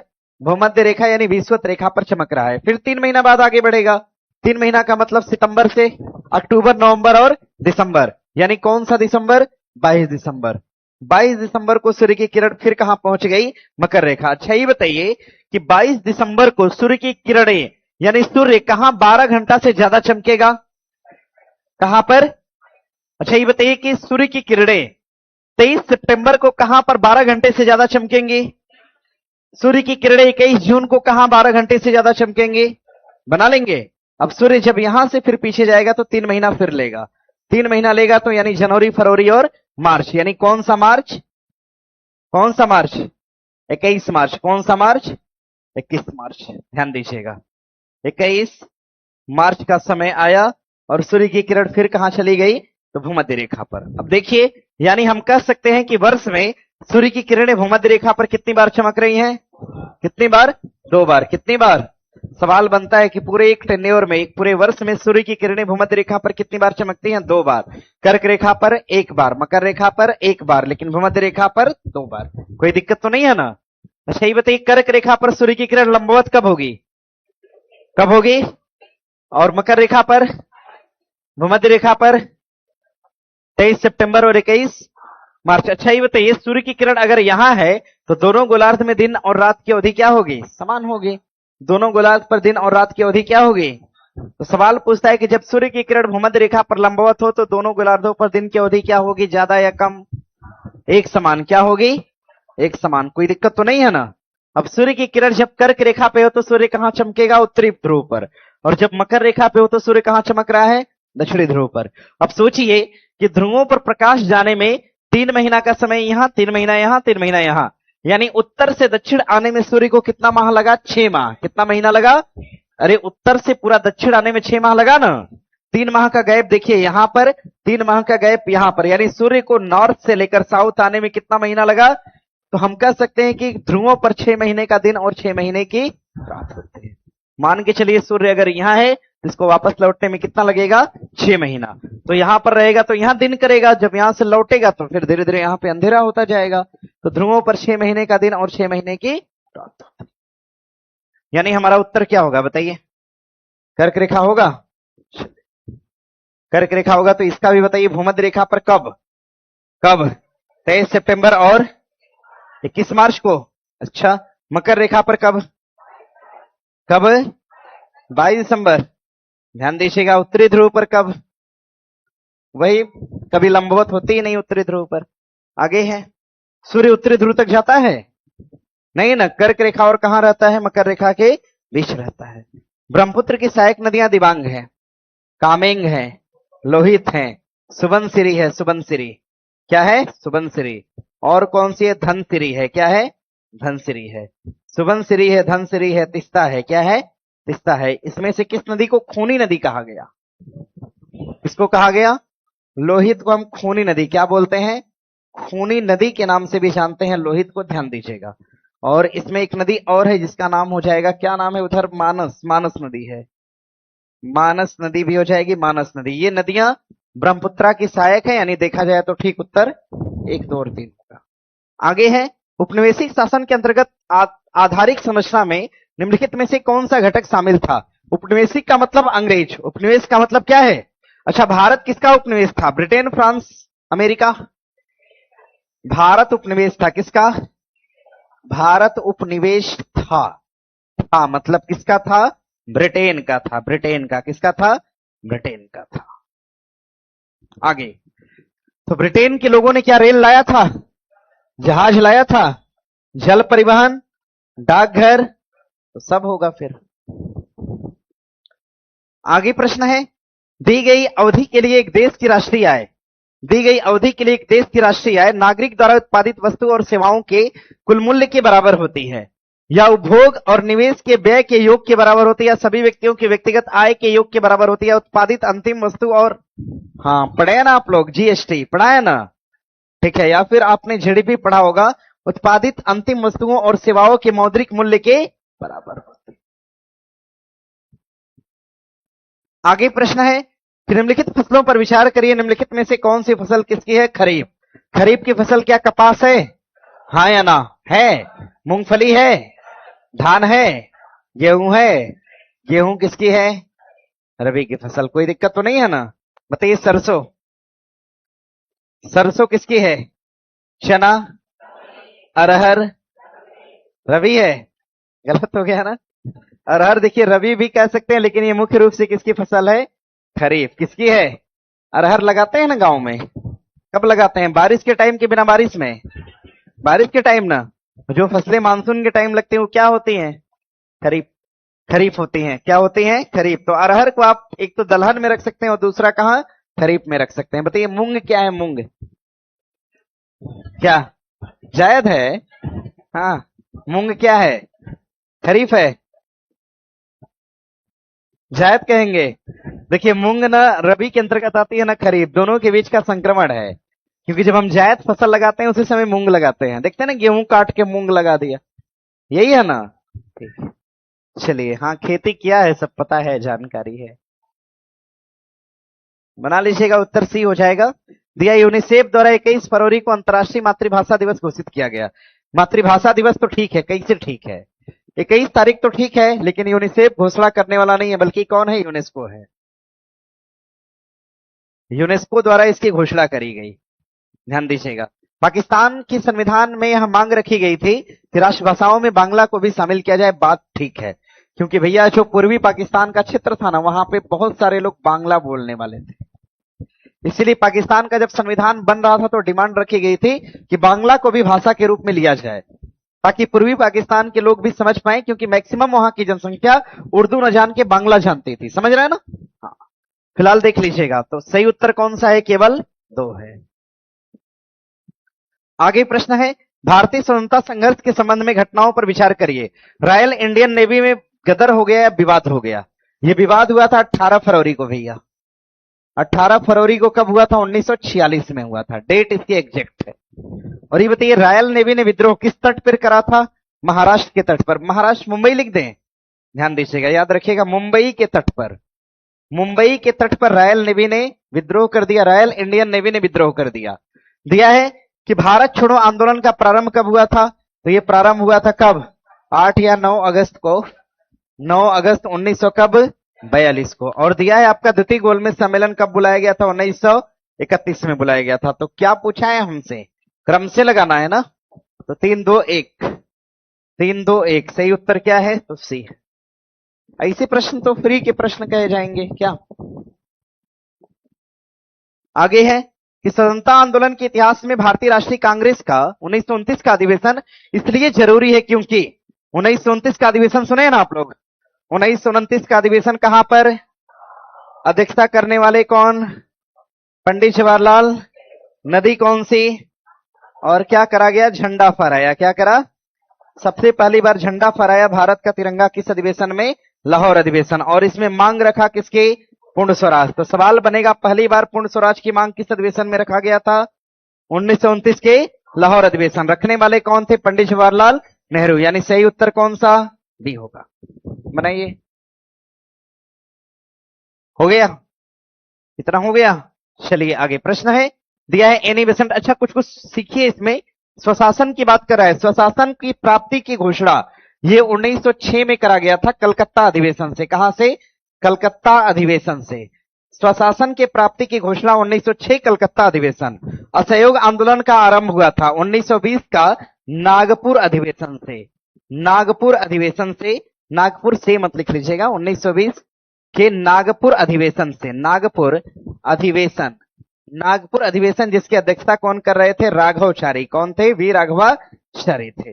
और आगे लंदन में गोलमेज सम्मेलन में भागीदारी करने का निर्णय लिया गया। ये किसमें लिया गया था? तो ये इसी में लिया गया था 1901 सेकेंड। भागीदारी का निर्णय लिया गया था 1931 का अधिवेशन कौन सा था? कराची अधिवेशन से निर्णय लिया गया था। गोलमेज सम्मेलन में भाग लेने का निर्णय कहां से लिया गया था? कराची से लिया गया था। सर इसमें नेगेटिव मार्किंग भी है क्या? नेगेटिव मार्किंग इसमें नहीं होता है। आप लगाइए उत्तर बढ़िया से। और उत्तर देखिए कभी भी आप ये ध्यान रखिएगा, अगर बढ़िया से आप रिवीजन करके गए हैं, अच्छे से पढ़ के गए हैं, तो नेगेटिव मार्किंग जैसी कोई चीज नहीं होती, उसको आप अवॉइड करिएगा। ठीक है ना? आप मैक्सिमम टच करिए। जितना ज्यादा आप मैक्सिमम क्वेश्चन को टेकल करते हैं, संभावना उतनी ज्यादा होती है कि आपका नंबर ज्यादा होता है। ठीक है ना? स्केलिंग जहां पे होती है वहां पे दिक्कत है। जहां पर रॉ मार्क और नॉर्मलाइज मार्क आते हैं वहां पे दिक्कत है। जब रॉ और नॉर्मलाइज मार्क का कोई फंडा नहीं है तो आप प्रयास ये करिए ना, मैक्सिमम अटेम्प्ट करिए। जितना ज्यादा अटेम्प्ट होगा उतना ज्यादा आपके पास चांस होगा। समझ रहे हैं ना? इस बात को समझिएगा। नहीं तो एक्सपेरिमेंट करिए ना एक दिन। ठीक है ना? आप प्रैक्टिस सेट जो लगाते हैं घर पे, उसमें एक्सपेरिमेंट करिए। एक दिन आप नेगेटिव जाइए ही मत, देखिए स्कोर की क्या स्थिति है। और एक दिन आप भरपूर करिए 150, देखिए स्कोर की क्या स्थिति है। फिर आप ये करिए कि कम से कम 20 क्वेश्चन छोड़ के आप जाइए। मतलब 20 क्वेश्चन आप हटाइए मत करिए। 130 पे देखिए क्या स्थिति है। एक दिन आप 120 पर देखिए क्या स्थिति है। 110 पे देखिए क्या स्थिति है। समझ रहे हैं ना? चालाक छात्र देखिए यही करता है। एक दिन वो 150 रंगेगा, फिर चेक करेगा कि उसका फाइनली स्कोर क्या आ रहा है कट पीट के। फिर वो क्या करेगा? एक दिन नेगेटिव अवॉइड कर देगा, फिर देखेगा फाइनल स्कोर क्या है। फिर एक दिन वो क्या करेगा कि 10 छोड़ देगा, फिर देखेगा फाइनल स्कोर क्या है। फिर एक दिन अगले दिन 20 छोड़ देगा, फिर देखेगा फाइनल स्कोर क्या है। तो इसको हम बोलते हैं समझदारी से मॉक टेस्ट देना। समझ रहे हैं ना? हाँ, मॉक टेस्ट जितना आप समझदारी के साथ देंगे उतना ज्यादा आपके लिए बेनिफिट होगा एग्जाम में। क्योंकि परीक्षा में जाके तो आप प्रैक्टिकल करेंगे नहीं, प्रैक्टिकल घर पे ही होता है। तो आप ये प्रयास करिए ना, मॉक टेस्ट लगाइए 4-5 ठो। 5 मॉक टेस्ट में आप एक बार 150 रंगिए, दूसरी बार आप नेगेटिव जाइए ही मत। 1-2 जाइए, 2-4 जाइए। 50% क्षमता वाला जिसमें आप क्वेश्चन दिखे उसमें जाइए आप, अन्यथा मत जाइए। और तीसरे में क्या करिए? 10 क्वेश्चन छोड़िए, फिर 20 क्वेश्चन छोड़िए, 30 क्वेश्चन छोड़िए। देखिए क्या स्थितियां बन रही है। जो आपके ऊपर सटीक जमे उसका प्रयोग आप एग्जाम में कर दीजिए। क्लियर है ना? ऐसा हाँ, केवल वही क्वेश्चन छोड़ा जाता है जिसके 3 ऑप्शन हमें ना पता हो, केवल एक जानते हो, ऐसे क्वेश्चन को छोड़ा जाता है। ऐसे क्वेश्चन जिसमें आप 2 ऑप्शन का पता आपको हो, ध्यान दीजिएगा, ऐसे क्वेश्चन को उत्तर हम श्योर लगाते हैं। मतलब 110% इसका उत्तर लगाएंगे। इसको नहीं छोड़ना चाहिए कभी। जिसमें आप 2 ऑप्शन काट दें, 2 आपके पास विकल्प बचे हैं, इसमें से आप लगाइए। क्योंकि इसकी एक्यूरेसी कितना होती है? 50%। और आपका नेगेटिव कितना है? 1/3%। यही है ना नेगेटिव? यानी फिर भी आपको फायदा होगा 1-2 का, फिर भी आपको फायदा होगा ना। अरे 33% नेगेटिव मान लो कट भी गया, 50% में फिर भी आपको फायदा होगा। कितने परसेंट का? 17% का फायदा होगा हर एक क्वेश्चन पे। समझ रहे हैं ना? ये सब सीखो यार, ये सब सीखना होता है, नेगेटिव करने का तरीका है। और आप ऐसा करते हैं कट ऑफ से देखिएगा 10 नंबर ज्यादा होगा, 10 नंबर। दिया है होम रूल आंदोलन प्रारंभ करने के लिए उत्तरदायी कौन थी? Annie Besant. थियोसॉफिकल सोसाइटी की स्थापना एनी बेसेंट ने करा था, बात गलत है। इसकी भले अध्यक्ष बनी थी एनी बेसेंट, लेकिन इसकी स्थापना करने वाले कौन है? तो मैडम ब्लावत्स्की और कर्नल अलकाट। मैडम ब्लावत्स्की और ध्यान दीजिएगा कर्नल अलकाट के द्वारा थियोसॉफिकल सोसाइटी बनाई गई थी, मतलब दूसरा कट जाएगा। इंडियन नेशनल कांग्रेस की एक बार अध्यक्ष बनी थी, बात सही है। और अध्यक्ष कब बनी थी? 1917। अधिवेशन कौन सा? कलकत्ता अधिवेशन 1917। कांग्रेस की प्रथम महिला अध्यक्ष बनी थी। तो देखा जाए सही कौन सा है? 1 और 3 सही है। आगे बढ़ा जा सकता है।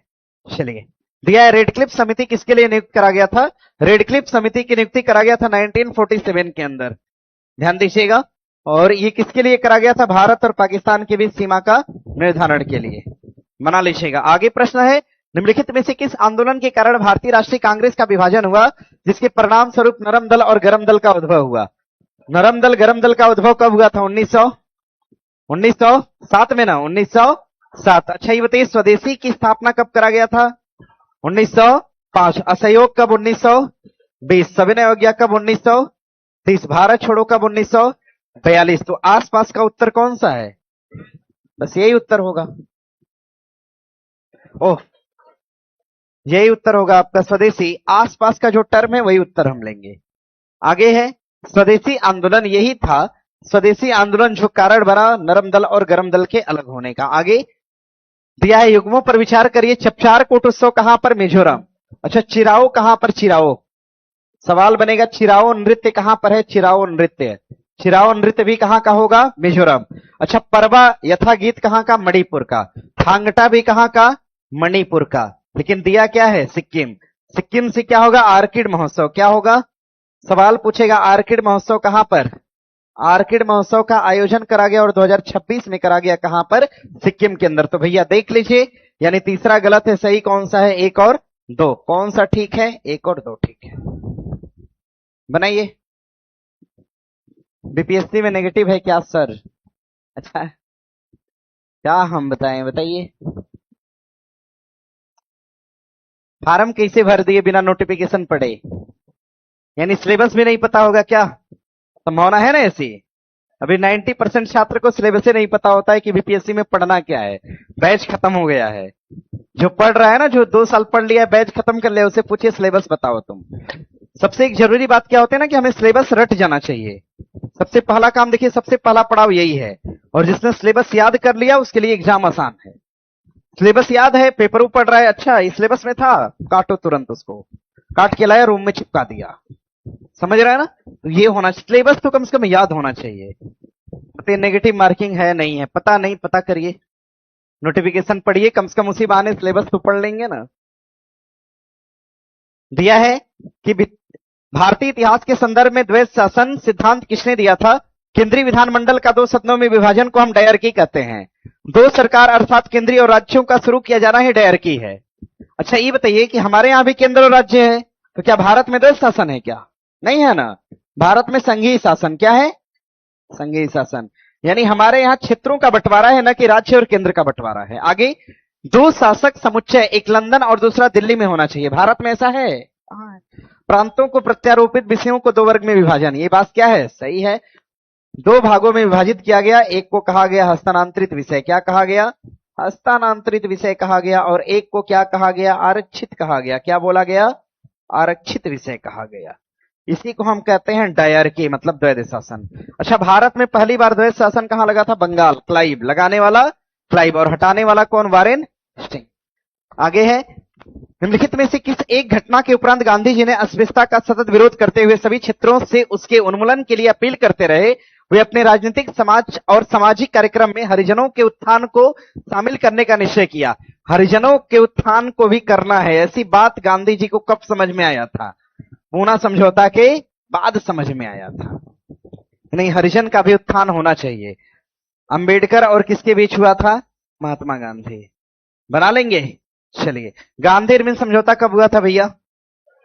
5 मार्च को हुआ था 1931 में। अच्छा, भारत छोड़ो आंदोलन के समय कांग्रेस के नेताओं की गिरफ्तारी उसी रात को करी गई थी 1942 में। भारत शासन अधिनियम 1935 तो दिया ही है। आगे, जल का वाष्पीकरण है एक प्रक्रिया जो रासायनिक प्रक्रिया के साथ होती है। उष्मा सोचिए कि एक उष्माक्षेपी है, उष्माक्षेपी है, क्षेपी बोलेंगे इसको। वाष्पीकरण की बात हो रही है, क्या है? नहीं, उड़ रहा है। उड़ने को हम ये थोड़ी बोलेंगे कि ऊर्जा उड़ रही हो, तो भाप उड़ता है भाई। जल को उष्मा बनाने के लिए हमें उसको क्या देना होता है? ताप। क्या देना होता है? ताप। तो ताप तो खींच रहा है जल। जब ताप खींच रहा है तो जल का वाष्पीकरण क्या है? उष्माशोषी है। क्या है? उष्मा क्षेपी मत लगे, गलत हो जाएगा फिर। जरा ये समझिए ना, हमने एक बीकर लिया, बीकर में हमने पानी भर दिया ना, बीकर में हमने पानी भर दिया, क्या भाप बन के उड़ जाएगा? उड़ेगा, लेकिन टाइम लगेगा। हमें इसको कुछ ना कुछ देना होगा। मतलब देना क्या होगा हमें? टेम्परेचर। क्या देना होगा? टेम्परेचर। तो भैया कुछ ना कुछ खत्म हो रहा है ना, हो रहा है खत्म। टेम्परेचर का लॉस हो रहा है। जब ऊर्जा का लॉस हो तो उस कंडीशन में क्या है? सोची है भाई। भाप बन के उड़ना कोई प्रक्रिया थोड़ी है यार। भाप बन के पानी उड़ गया। अच्छा, अगर बीकर में पानी है तो भी इसका नाम क्या है? H2O है। भाप बन के उड़ा तो भी इसका नाम क्या है? H2O है। कोई केमिकल प्रोसेस नहीं हुआ। छोड़ देंगे फिर आके पानी हो जाएगा। ये बताइए, क्या परिवर्तन कुछ हो रहा है? अरे बीकर में था तो भी H2O था, उड़ा तो भी क्या है? H2O है। छोड़ देंगे फिर से आके इकट्ठा हो जाएगा। तो ऐसे कंडीशन में क्या है? रासायनिक परिवर्तन है? नहीं, रासायनिक नहीं, बल्कि क्या है? भौतिक। क्या है? भौतिक। तो क्रिया यहां थोड़ी हो रही, यहां हो रही है। कहां हो रही है? यहां। मतलब जहां आग जला रहे हैं और बीकर के बीच क्रिया हो रही है, तो टेम्परेचर को खींच रहा है पानी। मतलब ये प्रक्रिया कैसी है? सोची है। ध्यान दीजिएगा, बड़ा कंसेप्ट तगड़ा है ये। और आगे, क्योंकि परेशान कर देता है ना कि हमें पता चलता है यहां से लेके यहां से ले, तो एक्चुअल हम यहां की बात कर रहे होते हैं। आगे है कि परमाणु संलयन द्वारा ऊर्जा मुक्त की जाती है जब, देखिए संलयन में हमेशा ऊर्जा मुक्त होती है, विखंडन में ही मुक्त होती है। विखंडन में ज्यादा मात्रा में होती है, संलयन में थोड़ी कम मात्रा है। ध्यान दीजिएगा, विखंडन में ऊर्जा जो होती है अनियंत्रित हो जाती है और उसको नियंत्रित करने के लिए कुछ कंपोनेंट प्रयोग होता है। लेकिन संलयन की ऊर्जा क्या होती है? नियंत्रित होती है। मतलब जितनी मात्रा में हम संसाधन का प्रयोग करेंगे उतनी ही ऊर्जा रिलीज होती है। तो संलयित परमाणुओं में परस्पर आकर्षण होता है या उनमें प्रतिकर्षण होता है। निर्मित परमाणु का नाभिक द्रव्यमान संलयित परमाणुओं के संयुक्त द्रव्यमान से क्या होता है? कम होता है। ध्यान दीजिएगा, कम होने के उपरांत इसमें विस्फोट नहीं होता बल्कि केवल ऊर्जा होती है। आगे, तारों का टिमटिमाना इनमें से किन किन कारण होता है? विवर्तन के कारण, चंद्रमा से प्रकाश के परावर्तन के कारण, या अलग अलग घनत्व वाली वायुमंडल की परतों के बीच तापमान में अंतर के कारण तारे टिमटिमाते हैं। तारे टिमटिमाने का एक कारण और है, प्रकाश का अपवर्तन। क्या है? प्रकाश का अपवर्तन। कहीं दिया तो नहीं है? प्रकाश का अपवर्तन एक कारण है, और दूसरा एक कारण है धूल का कण। क्या है? धूल का कण। बस आपसे यही 3 पूछेगा कि तारा टिमटिमाने का कारण क्या है? धूल का कण, या फिर अपवर्तन, या फिर अलग अलग घनत्व वाली परतें, क्षोभ मंडल, समताप मंडल, फलाफला, ऐसे जो परत। क्या डी में? इसमें चंद्रमा से प्रकाश का परावर्तन, परावर्तन दिया है ना, परावर्तन कहां होता है? हाँ,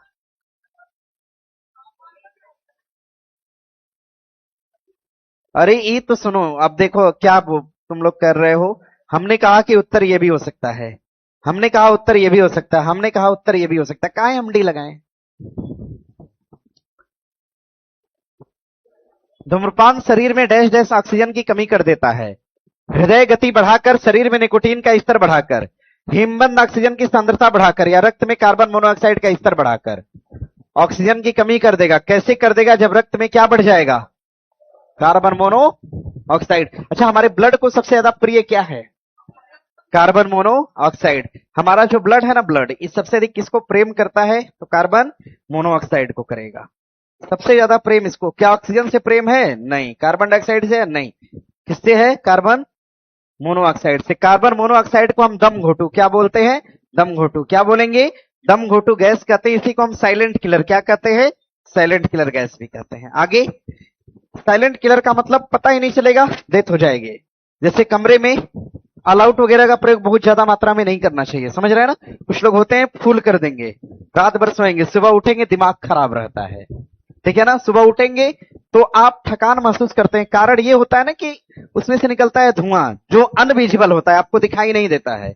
और वो धुआं क्या करता है, आपके सीधे ब्लड में प्रवेश करता है। एक तो रूम बंद होता है, ऑक्सीजन की ऑलरेडी कमी है, ऊपर से आपने ऑल आउट लगा दिया है। देखते हैं रूम हीटर लगाने पर मृत्यु हो जाती है, पता चला रात में रूम हीटर लगा के पूरा परिवार सोया, सुबह दरवाजा ही नहीं खुला, सब खत्म। तो इसके पीछे कारण क्या होता है ना कि इससे गैस रिलीज होती है, किसका नाम क्या है, कार्बन मोनोऑक्साइड। कहा गया बिना बताए मारने वाली गैस कौन सी है, कार्बन मोनोऑक्साइड। इसको हम साइलेंट किलर क्या कहते हैं, साइलेंट किलर।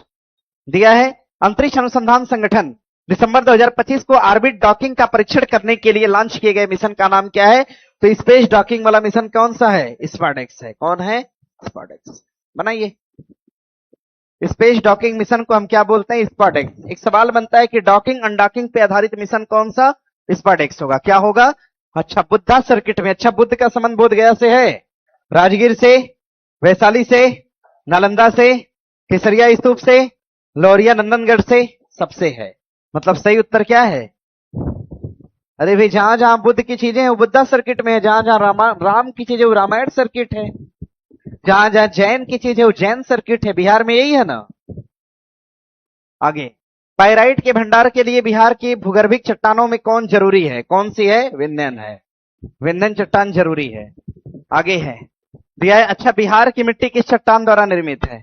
बिहार का मैदान कौन सा चट्टान है, क्वार्टनरी। कौन सा, सवाल बनेगा बिहार के मैदान का निर्माण, बिहार के मैदान का जो निर्माण है ना भैया, निर्माण, ये कौन सी चट्टान के थ्रू है, तो क्वार्टनरी के थ्रू है। आगे प्रश्न है, चौथी पीढ़ी का जैव ईंधन प्राप्त होता है आनुवंशिक रूप से। जो चौथी पीढ़ी का जैव ईंधन है ये किससे प्राप्त होता है, तो शैवाल से। बनाइए। आगे, लाल भूरे रंग की सेम की बीन के आकार की संरचना जो मनुष्य के उदारी गुहा के नीचे भाग में पाई जाती है। मनुष्य का उदर गुहा, ध्यान दीजिएगा, मनुष्य के उदर गुहा की बात हो रही, उदर गुहा। देखिए मनुष्य का उदर गुहा यानी पेट वाला हिस्सा है, ये भाग आपका पेट वाला है। पेट वाले भाग के नीचे आपका फिर पैर का हिस्सा है ना। तो आप देख पाते हैं यहां पर सेम के आकार के कुछ अंग होते हैं, सेम के आकार के, जिनको हम क्या बोलते हैं, किडनी। क्या नाम देते हैं, किडनी का नाम देते हैं इनको हम, किडनी या वृक्क बोलते हैं। उत्तर क्या होगा, बी होगा। बनाइए, उदर गुहा के नीचे होता है, मतलब पेट के इस, देखिए यहां पर इस वाले भाग में, यहां पर होती है किडनी, दोनों साइड होती है, लेफ्ट और राइट दोनों होती है। आगे, फ्यूज तार को परिपथ के उपकरण में समांतर, कल बता रहे थे ना कि फ्यूज तार लगेगा किस क्रम में, कौन सा क्रम, फ्यूज तार का क्रम क्या होगा, फ्यूज तार लगाने का क्रम श्रेणी। लेकिन घरों की जो बिजली होती है, घरों की बिजली किस क्रम में होती है, समांतर क्रम। कौन सा क्रम, समांतर। मतलब पहला क्या है, विद्युत परिपथ में उपयोग होने वाला फ्यूज से उच्च विद्युत धारा को प्रवाहित करके उसकी सुरक्षा करता है। उच्च धारा प्रवाहित होने के उपरांत उसकी सुरक्षा होती है, ना कि उच्च धारा ही प्रवाहित करता है। बात अपने आप में क्या है, गलत है। तो अगर देखा जाए क्या दिया है इसमें, कथन दोनों गलत है। कहां है, बना लीजिएगा। अरे उच्च धारा थोड़ी प्रभावित करता है, उच्च धारा प्रवाहित होने के बाद उपकरण की रक्षा करेगा। उच्च धारा प्रवाहित होने पर उपकरणों की रक्षा, उपकरणों की रक्षा। अब तो फ्यूज का काम खत्म हो गया है, आप लोग के घरों में लगा है फ्यूज, नहीं है, क्या है, फ्यूज के विकल्प के रूप में क्या है, एमसीबी है। क्या है, एमसीबी। कहीं दिख रहा है उधर दिख रहा है कहीं, नहीं ना, पीछे है, देख ही नहीं पाएगा ये सामने बैठा हुआ छात्र। अरे ये है, देखो यहाँ है हुआ, अब इसका प्रयोग करते हैं ना। पहले फ्यूज का प्रयोग करते थे, तो फ्यूज को खराब होने पर लगाना होता था या तार उसमें लगाना होता था। कभी कभी ऐसा होता था कि अनजान लोग कापर का फ्यूज लगा देते थे, तो उपकरण जल जाता था लेकिन फ्यूज नहीं जलता था। जबकि फ्यूज को ऐसा लगाना चाहिए कि पहले वही जले, समझ रहे हैं ना। हाँ, तो अब उसके जगह पे क्या लाया गया, तो ई लाया गया। देखिए ये अब इसके अंदर खासियत क्या है कि अगर करंट भी लगेगा तो डाउन हो जाएगा, ये वोल्टेज ज्यादा हुआ डाउन हो जाएगा, वोल्टेज कम होगा अपने आप डाउन हो जाएगा, शॉर्ट सर्किट होगा अपने आप डाउन हो जाएगा, आपको उठाना होगा जाके। चलिए आगे बढ़ेंगे। दिया है, भारत की अर्थव्यवस्था के संदर्भ में निम्नलिखित घटनाओं में से कौन सा सर्वप्रथम घटित हुआ था। बीमा कंपनियों का राष्ट्रीयकरण, स्टेट बैंक का राष्ट्रीयकरण। क्या दिया है, घटनाओं का सबसे पहले बीमा कंपनियों का राष्ट्रीयकरण, स्टेट बैंक का राष्ट्रीयकरण, बैंकिंग नियंत्रक अधिनियम, ये सबसे पहले आया था 1951 में। बाकी सब बाधई में था। पंचवर्षीय योजना भी बाधई में थी, 51-52 मतलब ये 1951 में मतलब सबसे पहले यही आया था, बना लीजिएगा। आगे है बीमा कंपनियों का राष्ट्रीयकरण। देखिए ये 54 है, ये 55 है, ये 51-52, लेकिन सबसे पहले कौन आया था? बीमा नियंत्रक अधिनियम आया था। आगे यूरिया में लगभग 46% नाइट्रोजन होता है ना भैया। यूरिया के बोरा पे देखेंगे ना तो लिखा होता है 46% नाइट्रोजन। यूरिया सामान्यतः कार्बामाइड के नाम से जाना जाता है। यूरिया उर्वरक में नाइट्रोजन के एमाइड के रूप में होता है। बात क्या है? सही है। अच्छा, प्रयोगशाला में पहला संश्लेषित पदार्थ कौन सा? यूरिया। ध्यान दीजिएगा। तत्व आधान में रक्त न केवल रक्त समूह में बल्कि निम्नलिखित में भी असंगत होना चाहिए। खाली ऐसा नहीं कि ए को चढ़ा दिया, ए वाले को बी उठाया, बी को चढ़ा दिया, ए बी को उठाया, किसी को नहीं दिया, ओ को उठाया, सबको चढ़ा दिया, ऐसा नहीं है। इसमें आपको एक चीज और देखना होता है कि ब्लड पॉजिटिव है या नेगेटिव। तो ध्यान दीजिएगा, यानी किसका एक फैक्टर मेन होता है? आरएच का। आरएच फैक्टर मेन होता है ब्लड चढ़ाने में, कि हम देखते हैं कि पॉजिटिव है या फिर नेगेटिव। मैक्सिमम लोगों का ब्लड कैसा होता है? पॉजिटिव। कुछ ही लोग होते हैं जिनका ब्लड क्या होगा? नेगेटिव होगा। दिया है कि जीव मंडल में जीव और पर्यावरण के बीच पारस्परिक चक्रीय संबंध को हम क्या बोलते हैं? जैव भू रासायनिक चक्र के नाम से जानेंगे। दिया है सूची 1 को 2 से मिलान करिएगा। Na2CO3.10H2O ये वाशिंग सोडा है। CaOH का ट्वाइस क्या है? ये बुझा हुआ चूना है, चूने में हमने पानी डाल दिया है। NaCO3 एक प्रकार का क्या है? बेकिंग सोडा है। और CaSO4.12H2O क्या है? प्लास्टर ऑफ पेरिस है। अच्छा ये बताइए CaSO4.2H2O क्या है? ये क्या है? जिप्सम है। चलिए बढ़िया है फिर तो। आइएगा, ठीक उत्तर क्या हो जाएगा? सी होगा। कहां है सी? डी के नीचे है। सी बोल रहा है बी के नीचे है, तो मुझे भी पता है। दिया है कि सुभाष चंद्र बोस आपदा प्रबंधन 2026 के संदर्भ में कथनों पर विचार करिए। देखिए ये सुभाष चंद्र बोस वाला पुरस्कार अभी हाल ही में किसको दिया गया? अशोक सेल्के। किसको प्रदान किया गया? सीता अशोक सेल्के को प्रदान किया गया। और यह 2026 का पुरस्कार दिया गया। इस पुरस्कार की शुरुआत वर्ष 2019 में होती है। बात क्या है? सही। आपदा प्रबंधन के क्षेत्र में पुरस्कार कौन सा? सुभाष चंद्र बोस अवार्ड है। आगे दिया है कि जनवरी 2026 में किसी पर्यावरणीय उपलब्धि के लिए टायलर पुरस्कार किसको दिया गया? टोबी कियर्स। किसको दिया गया? टोबी कियर्स को दिया गया। अच्छा, ग्रासा मासेल को पुरस्कार कौन सा? इंदिरा गांधी शांति पुरस्कार। किसको दिया गया? ग्रासा मासेल को। अच्छा मुझे ये बताइए कि कावेद मैदेही को कौन सा पुरस्कार दिया गया? स्टॉकहोम जल पुरस्कार। कावेद मैदेही, स्टॉकहोम जल पुरस्कार कावेद मैदेही। साहित्य अकादमी का हिंदी का पुरस्कार ममता कालिया। अंग्रेजी का पुरस्कार नवतेज शर्मा। 60वां ज्ञानपीठ दिया गया आर वीरामुथु। किसको दिया गया? आर वीरामुथु को दिया गया। आगे प्रश्न है, निम्नलिखित क्रियाओं में क्रोमेटोग्राफी दिया है, क्रोमेटोग्राफी का संबंध किससे नहीं है? डाई में रंगों को पृथक करना। अच्छा देखिए, क्रोमेटोग्राफी का मतलब होता है कि ऐसा रसायन या ऐसा विलयन जो पूरी तरह से डिजॉल्व हो, कंप्लीटली डिजॉल्व हो, पूरी तरह से डिजॉल्व हो, आपको देखकर अंतर समझ में ना आए कि कुछ घुला भी है। ध्यान दीजिएगा, जैसे डाई में रंगों का पृथक करना, प्राकृतिक रंगों के पिगमेंट को पृथक करना, रक्त से नशीले पदार्थ को हटाना। क्या ये सब पता चलेगा क्या आपको कि अलग करना मतलब जुड़ा है या नहीं जुड़ा है? नहीं पता चलता है। तो ऐसे में हम किसका प्रयोग करते हैं? तो क्रोमेटोग्राफी। धातु शोधन के दौरान लोहे का पृथक्करण। धातु शोधन में लोहे को अलग करना है। लोहा तो पता चल जाएगा, चुंबक पकड़ाएंगे, जहां जहां लोहा होगा वही होगा। तो लोहे को अलग करने के लिए हम क्या करते हैं? चुंबकीय पृथक्करण का प्रयोग करते हैं। चुंबकीय पृथक्करण का प्रयोग करते हैं, पृथक्करण। इसमें क्रोमेटोग्राफी का उपयोग नहीं करा जाता। क्रोमेटोग्राफी का उपयोग इसी में किया जाता है जो रसायन डीप हो, ज्यादा घुला हो। बना लीजिएगा, क्या होना चाहिए? 1, 2 और 3 होना चाहिए। आगे है, निम्नलिखित को सुमेलित करिए। सबसे हल्का तत्व कौन सा है? हाइड्रोजन। हाइड्रोजन है ना भैया। सबसे भारी कौन सा? ओ सुनिए ना, ये ना यहाँ पे ऑक्सीजन लिख दिया है, लेकिन होना चाहिए था ओसमियम ना। ओसमियम लिख दीजिएगा, ये गलत लिख दिया है ना। मिला लीजिएगा 3 से। सबसे हल्का धातु कौन सा है? लिथियम। और भूपर्पटी में सबसे ज्यादा मात्रा में कौन सी धातु? एल्यूमिनियम। यानी हमारा सही उत्तर क्या होगा? 4 के बाद 3, उसके बाद 2, 1, 4, 3, 2 और 1 होगा। इसको बना लीजिएगा ना। ऑक्सीजन का मिलान भी तो किसी से नहीं हो सकता है, देख लीजिए मिलाकर। आगे है क्या? डी नंबर क्या है यार? सही उत्तर है। दिया है कि वंदे मातरम तटीय चक्रवात 2026 ये किसके द्वारा करा गया? तो ये सीआईएसएफ द्वारा करा गया था। क्या परेशानी है जी? कुछ नहीं है, कोई परेशानी नहीं है। चलिए, दिया है फरवरी 2026 में किस शहर में अपनी तरह की पहली महिला नेतृत्व वाली औद्योगिक पहल, ये कहां पर औद्योगिक पहल पार्क कहां पर? बेंगलुरु के अंदर। आगे है अग्नि 3 मिसाइल 6 फरवरी 2026 को परमाणु हथियार ले जाने में सक्षम अग्नि 3 मिसाइल का परीक्षण किया गया, सतह से हवा में मार करेगी। अच्छा ये बताइए कैसे सही है यार? ये बताओ कि आग जलेगी सतह पर और बुझेगी भी कहां पर? तो सतह से कहां? सतह, ध्यान दीजिएगा, सतह से, सतह, सतह से हवा नहीं बल्कि सतह से क्या होगा? सतह होगा, मतलब कट जाएगा। सही कौन सा? आगे है वैश्विक वित्तीय स्थिरता रिपोर्ट किस आधार पर तैयार की जाती है?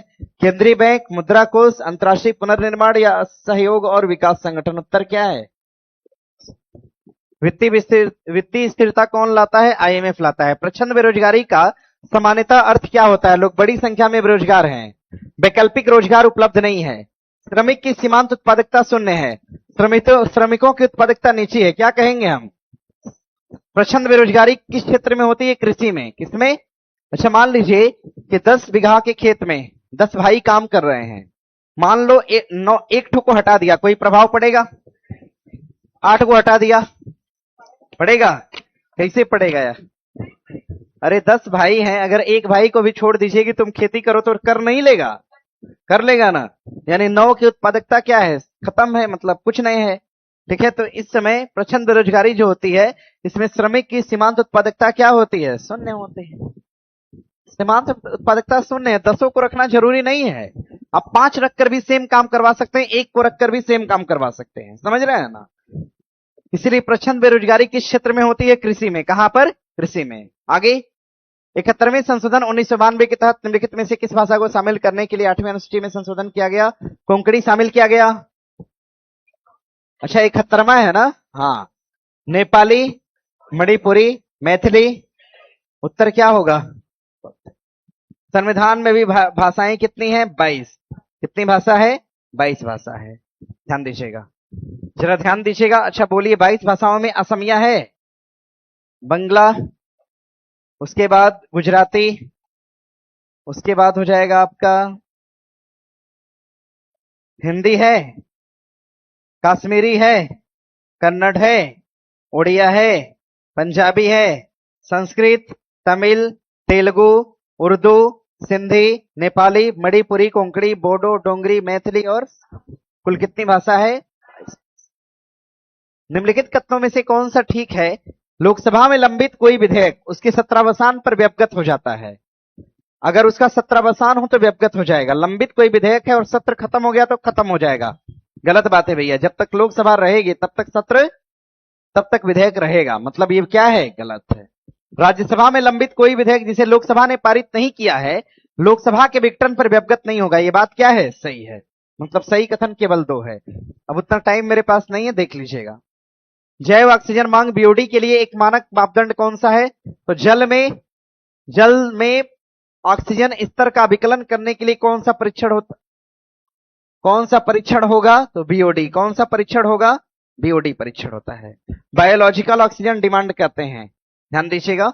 आगे है अम्ल वर्षा किसके कारण होती है? किसके कारण? नाइट्रस ऑक्साइड और सल्फर डाइऑक्साइड। बना लीजिएगा, SO2 और NO2 के थ्रू द्वारा ये होती है। दिया है चट्टानों में अपक्षय के कारणों में से एक वर्षा भी है क्या वर्षा? चट्टान टूटकर गिरते हैं, कारण इसमें वर्षा है, मतलब है। भूस्खलन सबसे अधिक इसी टाइम होता है। वर्षा जल में घोल के रूप में कार्बन डाइऑक्साइड विद्यमान होता है, इसीलिए कार्बन डाइऑक्साइड की मात्रा होगी, चट्टान का क्षरण होगा। वर्षा के जल में वायुमंडलीय ऑक्सीजन विद्यमान होता है, ऑक्सीजन भी क्षरण करता है ना क्षरण। अरे लोहा रखिए, ऑक्सीजन के प्रेजेंस में गल जाएगा, तो चट्टान भी तो गलेगी। यानी ऑक्सीजन और कार्बन डाइऑक्साइड दोनों चट्टान का क्या करते हैं? क्षरण कर रहे हैं। तो दोनों कारण है किसका? ए का। ध्यान दीजिएगा, देखिए कहां लिखा है।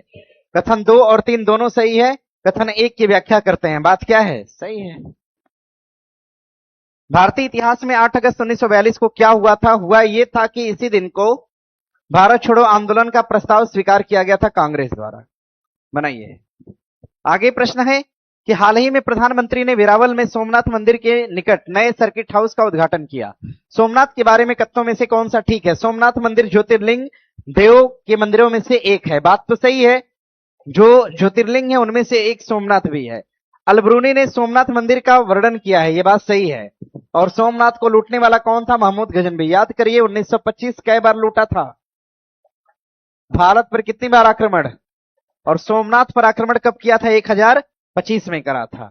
आगे, मंदिर की प्राण प्रतिष्ठा, आज के मंदिर की स्थापना डॉक्टर राधाकृष्णन के द्वारा करी गई थी। गलत बात है भैया, इसको स्थापित करने वाले कौन थे? डॉक्टर राजेंद्र प्रसाद के द्वारा स्थापित करा गया था। मतलब अगर आप देख पाएंगे तो सही उत्तर कौन सा है? 1 और 2 होगा। आगे प्रश्न है कि निम्नलिखित में से कौन सा प्राचीन नगर अपने उत्तम जल संचयन और प्रबंधन के लिए सुनिश्चित है? उत्तम जल प्रबंधन आप कहां देख पाते हैं? धौलावीरा में। बताइए, मिट्टी का हल कहां देख पाते हैं? मिट्टी का हल बनावली। जुता हुआ खेत कहां पर? हरियाणा। रोपड़ कहां है? हरियाणा। राखीगढ़ी कहां? हरियाणा। दक्षिण भारत की गांडीकोटा घाटी यानी केनियन घाटी, केनियन घाटी की अगर बात करेंगे, नदी कौन सी? कावेरी है, मंजिरा है, पेन्नार या तुंगभद्रा? उत्तर क्या होगा? केनियन घाटी कहां? केरल। केरल में नदी कौन सी? पेन्नार। क्लियर है ना? आगे, पश्चिम से पूर्व, प्रयागराज के अनुप्रवाह में गंगा में मिलने वाली हिमालय की नदियों, पश्चिम से कहां? पूरब, यानी वेस्ट टू हमें कहां जाना है? ईस्ट जाना है। और इसमें घाघरा, गोमती, गंडक और कोसी, सही होगा। गोमती, घाघरा, गंडक, कोसी, यही से रामगंगा, गोमती, घाघरा, गंडक, कोसी और महानंदा। इसका देखिए क्रम है, रामगंगा, रामगंगा, गोमती, घाघरा, गंडक, कोसी, महानंदा। बीच में बूढ़ी गंडक को आप यहां ला सकते हैं, 1 सेकंड, यहां ला सकते हैं, यहां। हाँ, गंडक के और कोसी के बीच ला सकते हैं। कौन सा एक नेशनल पार्क इसलिए अनूठा है क्योंकि वह फ्लोटिंग करता है? कौन सा? केबुल लामजाओ। अच्छा, केबुल लामजाओ कहां पे है? कहां पर? भीतरकनिका कहां? उड़ीसा। केवलादेव कहां? राजस्थान। और सुल्तानपुर नेशनल पार्क कहां? उत्तर प्रदेश में। आगे प्रश्न है, दिया है भारत के संदर्भ में संसदीय प्रणाली, दिया है मंत्रिमंडल के सदस्य संसद के सदस्य होते हैं। बात क्या है? सही है ना? अरे जो मंत्रिमंडल में होगा वो लोकसभा से होगा या राज्यसभा से होगा? यानी संसद का सदस्य होगा, हाँ या ना? दिया है जब तक मंत्रियों को संसद का विश्वास प्राप्त है तब तक वे पद पे बने रहते हैं। बात क्या है? राज्य का अध्यक्ष ही मंत्रिमंडल का अध्यक्ष होता है। अच्छा बताइए, राज्य का अध्यक्ष राज्यपाल, केंद्र का अध्यक्ष राष्ट्रपति, लेकिन मंत्रिमंडल का मुखिया कौन? केंद्र में प्रधानमंत्री, और मंत्रिमंडल का मुखिया राज्य में कौन? मुख्यमंत्री। तो मंत्रिमंडल का अध्यक्ष एक तरह से कौन होगा? मुख्यमंत्री होगा राज्यों में। यानी ये बात क्या है? गलत है। सही उत्तर कौन सा? 1 और 2 है। आगे है, निम्नलिखित कथनों पर विचार करिए। किसी व्यक्ति के लिए पंचायत का सदस्य बनने के लिए न्यूनतम आयु सीमा 25 साल नहीं बल्कि कितना? 21 साल। कितना होना चाहिए? 21 साल। और पंचायत का वोट मारने के लिए पूछा था, हमारे यहाँ होमगार्ड का पेपर हुआ था, उसमें दिया था कि पंचायत चुनाव में वोट करने के लिए उम्र सीमा कितना? ऑप्शन नंबर 1 21 साल। बहुत सारे लोगों ने 21 साल लगा दिया टक से। वो पढ़े नहीं कि पूछा नहीं कि वोट मारने के लिए कि वोट दिलवाने के लिए, ठीक है ना? चुनाव में अगर पंचायत में चुनाव लड़ना है तो उम्र सीमा कितना? 21 साल। अगर हमें खुद वोट मारना है तो उम्र सीमा कितना? 18 साल। पंचायत के समय पूर्व भंग होने के पश्चात पंचायत केवल अवशिष्ट समय के लिए जारी रहेगी। बात सही है, ध्यान दीजिए। केवल जो टेन्योर बचेगा उसी में केवल पंचायत जारी रहेगी। जैसे मान लीजिए 5 साल का कार्यकाल था, प्रधान 2 साल में पद से हट गया, 3 साल के कार्यकाल के लिए अगला व्यक्ति चुना जाएगा। लेकिन ऐसा राष्ट्रपति उपराष्ट्रपति में नहीं होता है, प्रधानमंत्री में ऐसा नहीं होता है, बना लीजिएगा, केवल 2। आगे, भारत के संविधान के किस अनुसूची के अंतर्गत जनजाति भूमि का खनन? अच्छा, जनजातियों की चर्चा कौन करता है? 5वीं अनुसूची करता है। आगे, भारत के संविधान के संबंध में निम्नलिखित कथनों में से कौन सा ठीक है? नगर पालिकाओं की शक्ति भाग 9 के कल से ली गई है? वो आपात बंद भाग 18 में है, संविधान संशोधन भाग 20 में है। कथन सभी क्या है? सही है। आईएएस में सवाल पूछा था ये। आगे है, भारत सरकार द्वारा चलाया गया मिशन इंद्रधनुष क्या है? टीकाकरण की योजना है। क्या है? टीकाकरण, बच्चों और गर्भवती महिलाओं का प्रतिरक्षण करना, बना लीजिएगा। आगे है, भारत द्वारा चाबहार बंदरगाह विकसित करने का कारण क्या है? अच्छा ये बताइए, हमने कहा था कि भारत से कहां जाना है? ईरान। ईरान से कहां जाना है? अफगानिस्तान। अब हमें अफगानिस्तान जाने के लिए पाकिस्तान का सहारा नहीं लेना होगा। आप ही के टेस्ट में ना बताए थे। तो देखिए, अफ्रीकी देशों से भारत के व्यापार, अफ्रीका जा रहा है ये, चाबहार नहीं। तेल उत्पादक अरब देशों से भारत के संबंध सुदृढ़ होंगे, गलत। अफगानिस्तान और मध्य एशिया में पहुंचने के लिए पाकिस्तान पर निर्भर नहीं होना पड़ेगा हमें, बन जाएगा। तो आगे प्रश्न है, भारत में कौन सा बंदरगाह उन्नत ड्रोन प्रणाली को लागू करने वाला पहला बंदरगाह बना है? ये कौन बना है? बीओ चिदंबरम है, विशाखापत्तनम, जवाहरलाल नेहरू या दीनदयाल? उत्तर क्या होगा? उन्नत ड्रोन प्रणाली कहां पर? दीनदयाल। और सवाल पूछेगा डिजिटल ट्विन बंदरगाह कौन सा? बीओ चिदंबरनाथ। डिजिटल ट्विन, ट्विन पर आधारित बंदरगाह पूछेगा तो कर लीजिएगा बीओ चिदंबरनाथ। अभ्यास खंजर का संबंध किससे होगा? किर्गिस्तान। किससे होगा? किर्गिस्तान से। भैया किर्गिस्तान का मतलब कट जाएगा ना, कट गया। ये फरवरी 2026 में इसका आयोजन आसाम के सोनीतपुर में। बात क्या है? सही। आगे प्रश्न है, सूची 1 को 2 से मिलान करना है, मिलान करिएगा। मिलान करिए। मानव रक्त का पीएच मान 7.4, यानी लगा सकते हैं ना 7.3 से 7.5। दूध का पीएच मान 6.4, लार का 6.5, मानव मूत्र का पीएच मान 5.5, यानी क्या होगा? 2, 3, 4 और 1 कहां है? 2, 3, 4, 1 बना लीजिएगा। आगे प्रश्न है, सिलिकॉन के अंदर क्या होता है? सिलिकॉन और ऑक्सीजन होता है। क्या होता है? सिलिकॉन और ऑक्सीजन, बना लीजिएगा। आगे प्रश्न है, दिया है यूरेनियम लेड आयु की गणना। यूरेनियम लेड आयु किसकी गणना के लिए होता है? जीवाश्मों की गणना के लिए। रुबिडियम ट्रांसियम का प्रयोग हम किसके लिए करते हैं? पृथ्वी और प्राचीन चट्टान की आयु के लिए। 1 सेकेंड, जीवाश्म से कार्बन होगा ना, कार्बन की गणना के लिए। यूरेनियम लेड आयु पृथ्वी के प्राचीन चट्टान के लिए होता है। रुबिडियम किसके लिए? चट्टान और खनिज की आयु के लिए। पोटेशियम आर्गन किसके लिए है? भूगर्भिक चट्टानों की आयु के लिए। यानी पहले का 4 होगा, पहले का 4 मतलब ये दोनों कट जाएगा। दूसरे का होगा 3 मतलब ठीक है। तीसरे का हो जाएगा 2 मतलब सही उत्तर क्या है? याद कर लीजिएगा ना, लगाइए इंपॉर्टेंट इस पर। 3-4 क्वेश्चन था, हमने ऐड करके दिया है। आगे, यूनेस्को की विश्व धरोहर 5वीं शताब्दी में गुप्त शासक कुमार गुप्ता ने स्थापित करा था नालंदा बिहार को। बात तो ठीक है। बख्तियार खिलजी ने इसको 1193 में ध्वस्त कर दिया। बात तो सही है ना। बख्तियार खिलजी किसका सेनापति था? कुतुबुद्दीन ऐबक का। सन 2002 में यूनेस्को में जोड़ा गया। गलत बात है भैया। कब जुड़ा था? सन 2016 में। 2 में कौन जुड़ा था? महाबोधि। कौन जुड़ा था? महाबोधि टेम्पल जुड़ा था 2 में। 16 में जुड़ा था ये, मतलब 3 गलत है। सही उत्तर कौन सा? 1 और 2 होगा। आगे प्रश्न है, भारतीय संविधान की संघ सूची में बैंक आएगा क्या? डाक आएगा। सार्वजनिक स्वास्थ्य किसमें आता है? राज्य में। पुलिस भी किसमें आता है? राज्य में। यानी हमारा ठीक उत्तर क्या होगा? 1 और 2। संघ सूची का पूछा है। आगे, निम्नलिखित में से कौन सा या कौन से भूमि अवनयन के मुख्य स्रोत हैं? अच्छा, भूमि के अवनयन का स्रोत अतिचारण है। अरे भूमि जो गिर जाती है भरभरा के, मतलब पहाड़ों से सरक जाती है। जल भराव भी है, खनिज प्रसंस्करण है, औद्योगिक अपशिष्ट है, मतलब सभी होगा। आगे प्रश्न है, ग्रैंड स्लैम का संबंध किससे होगा? टेबल टेनिस या लॉन टेनिस? किससे होगा? Lawn tennis. और ग्रैंड स्लैम कितने? 4, जिसको हम क्या बोलते हैं? अफवाह। क्या बोलेंगे? अफवाह। ऑस्ट्रेलियन, फ्रेंच, विंबलडन और अमेरिका। पता है ना सभी को। निम्नलिखित में से कौन सा मिशन क्षुद्रग्रह एपोफिस के अध्ययन से संबंधित है? कौन सा?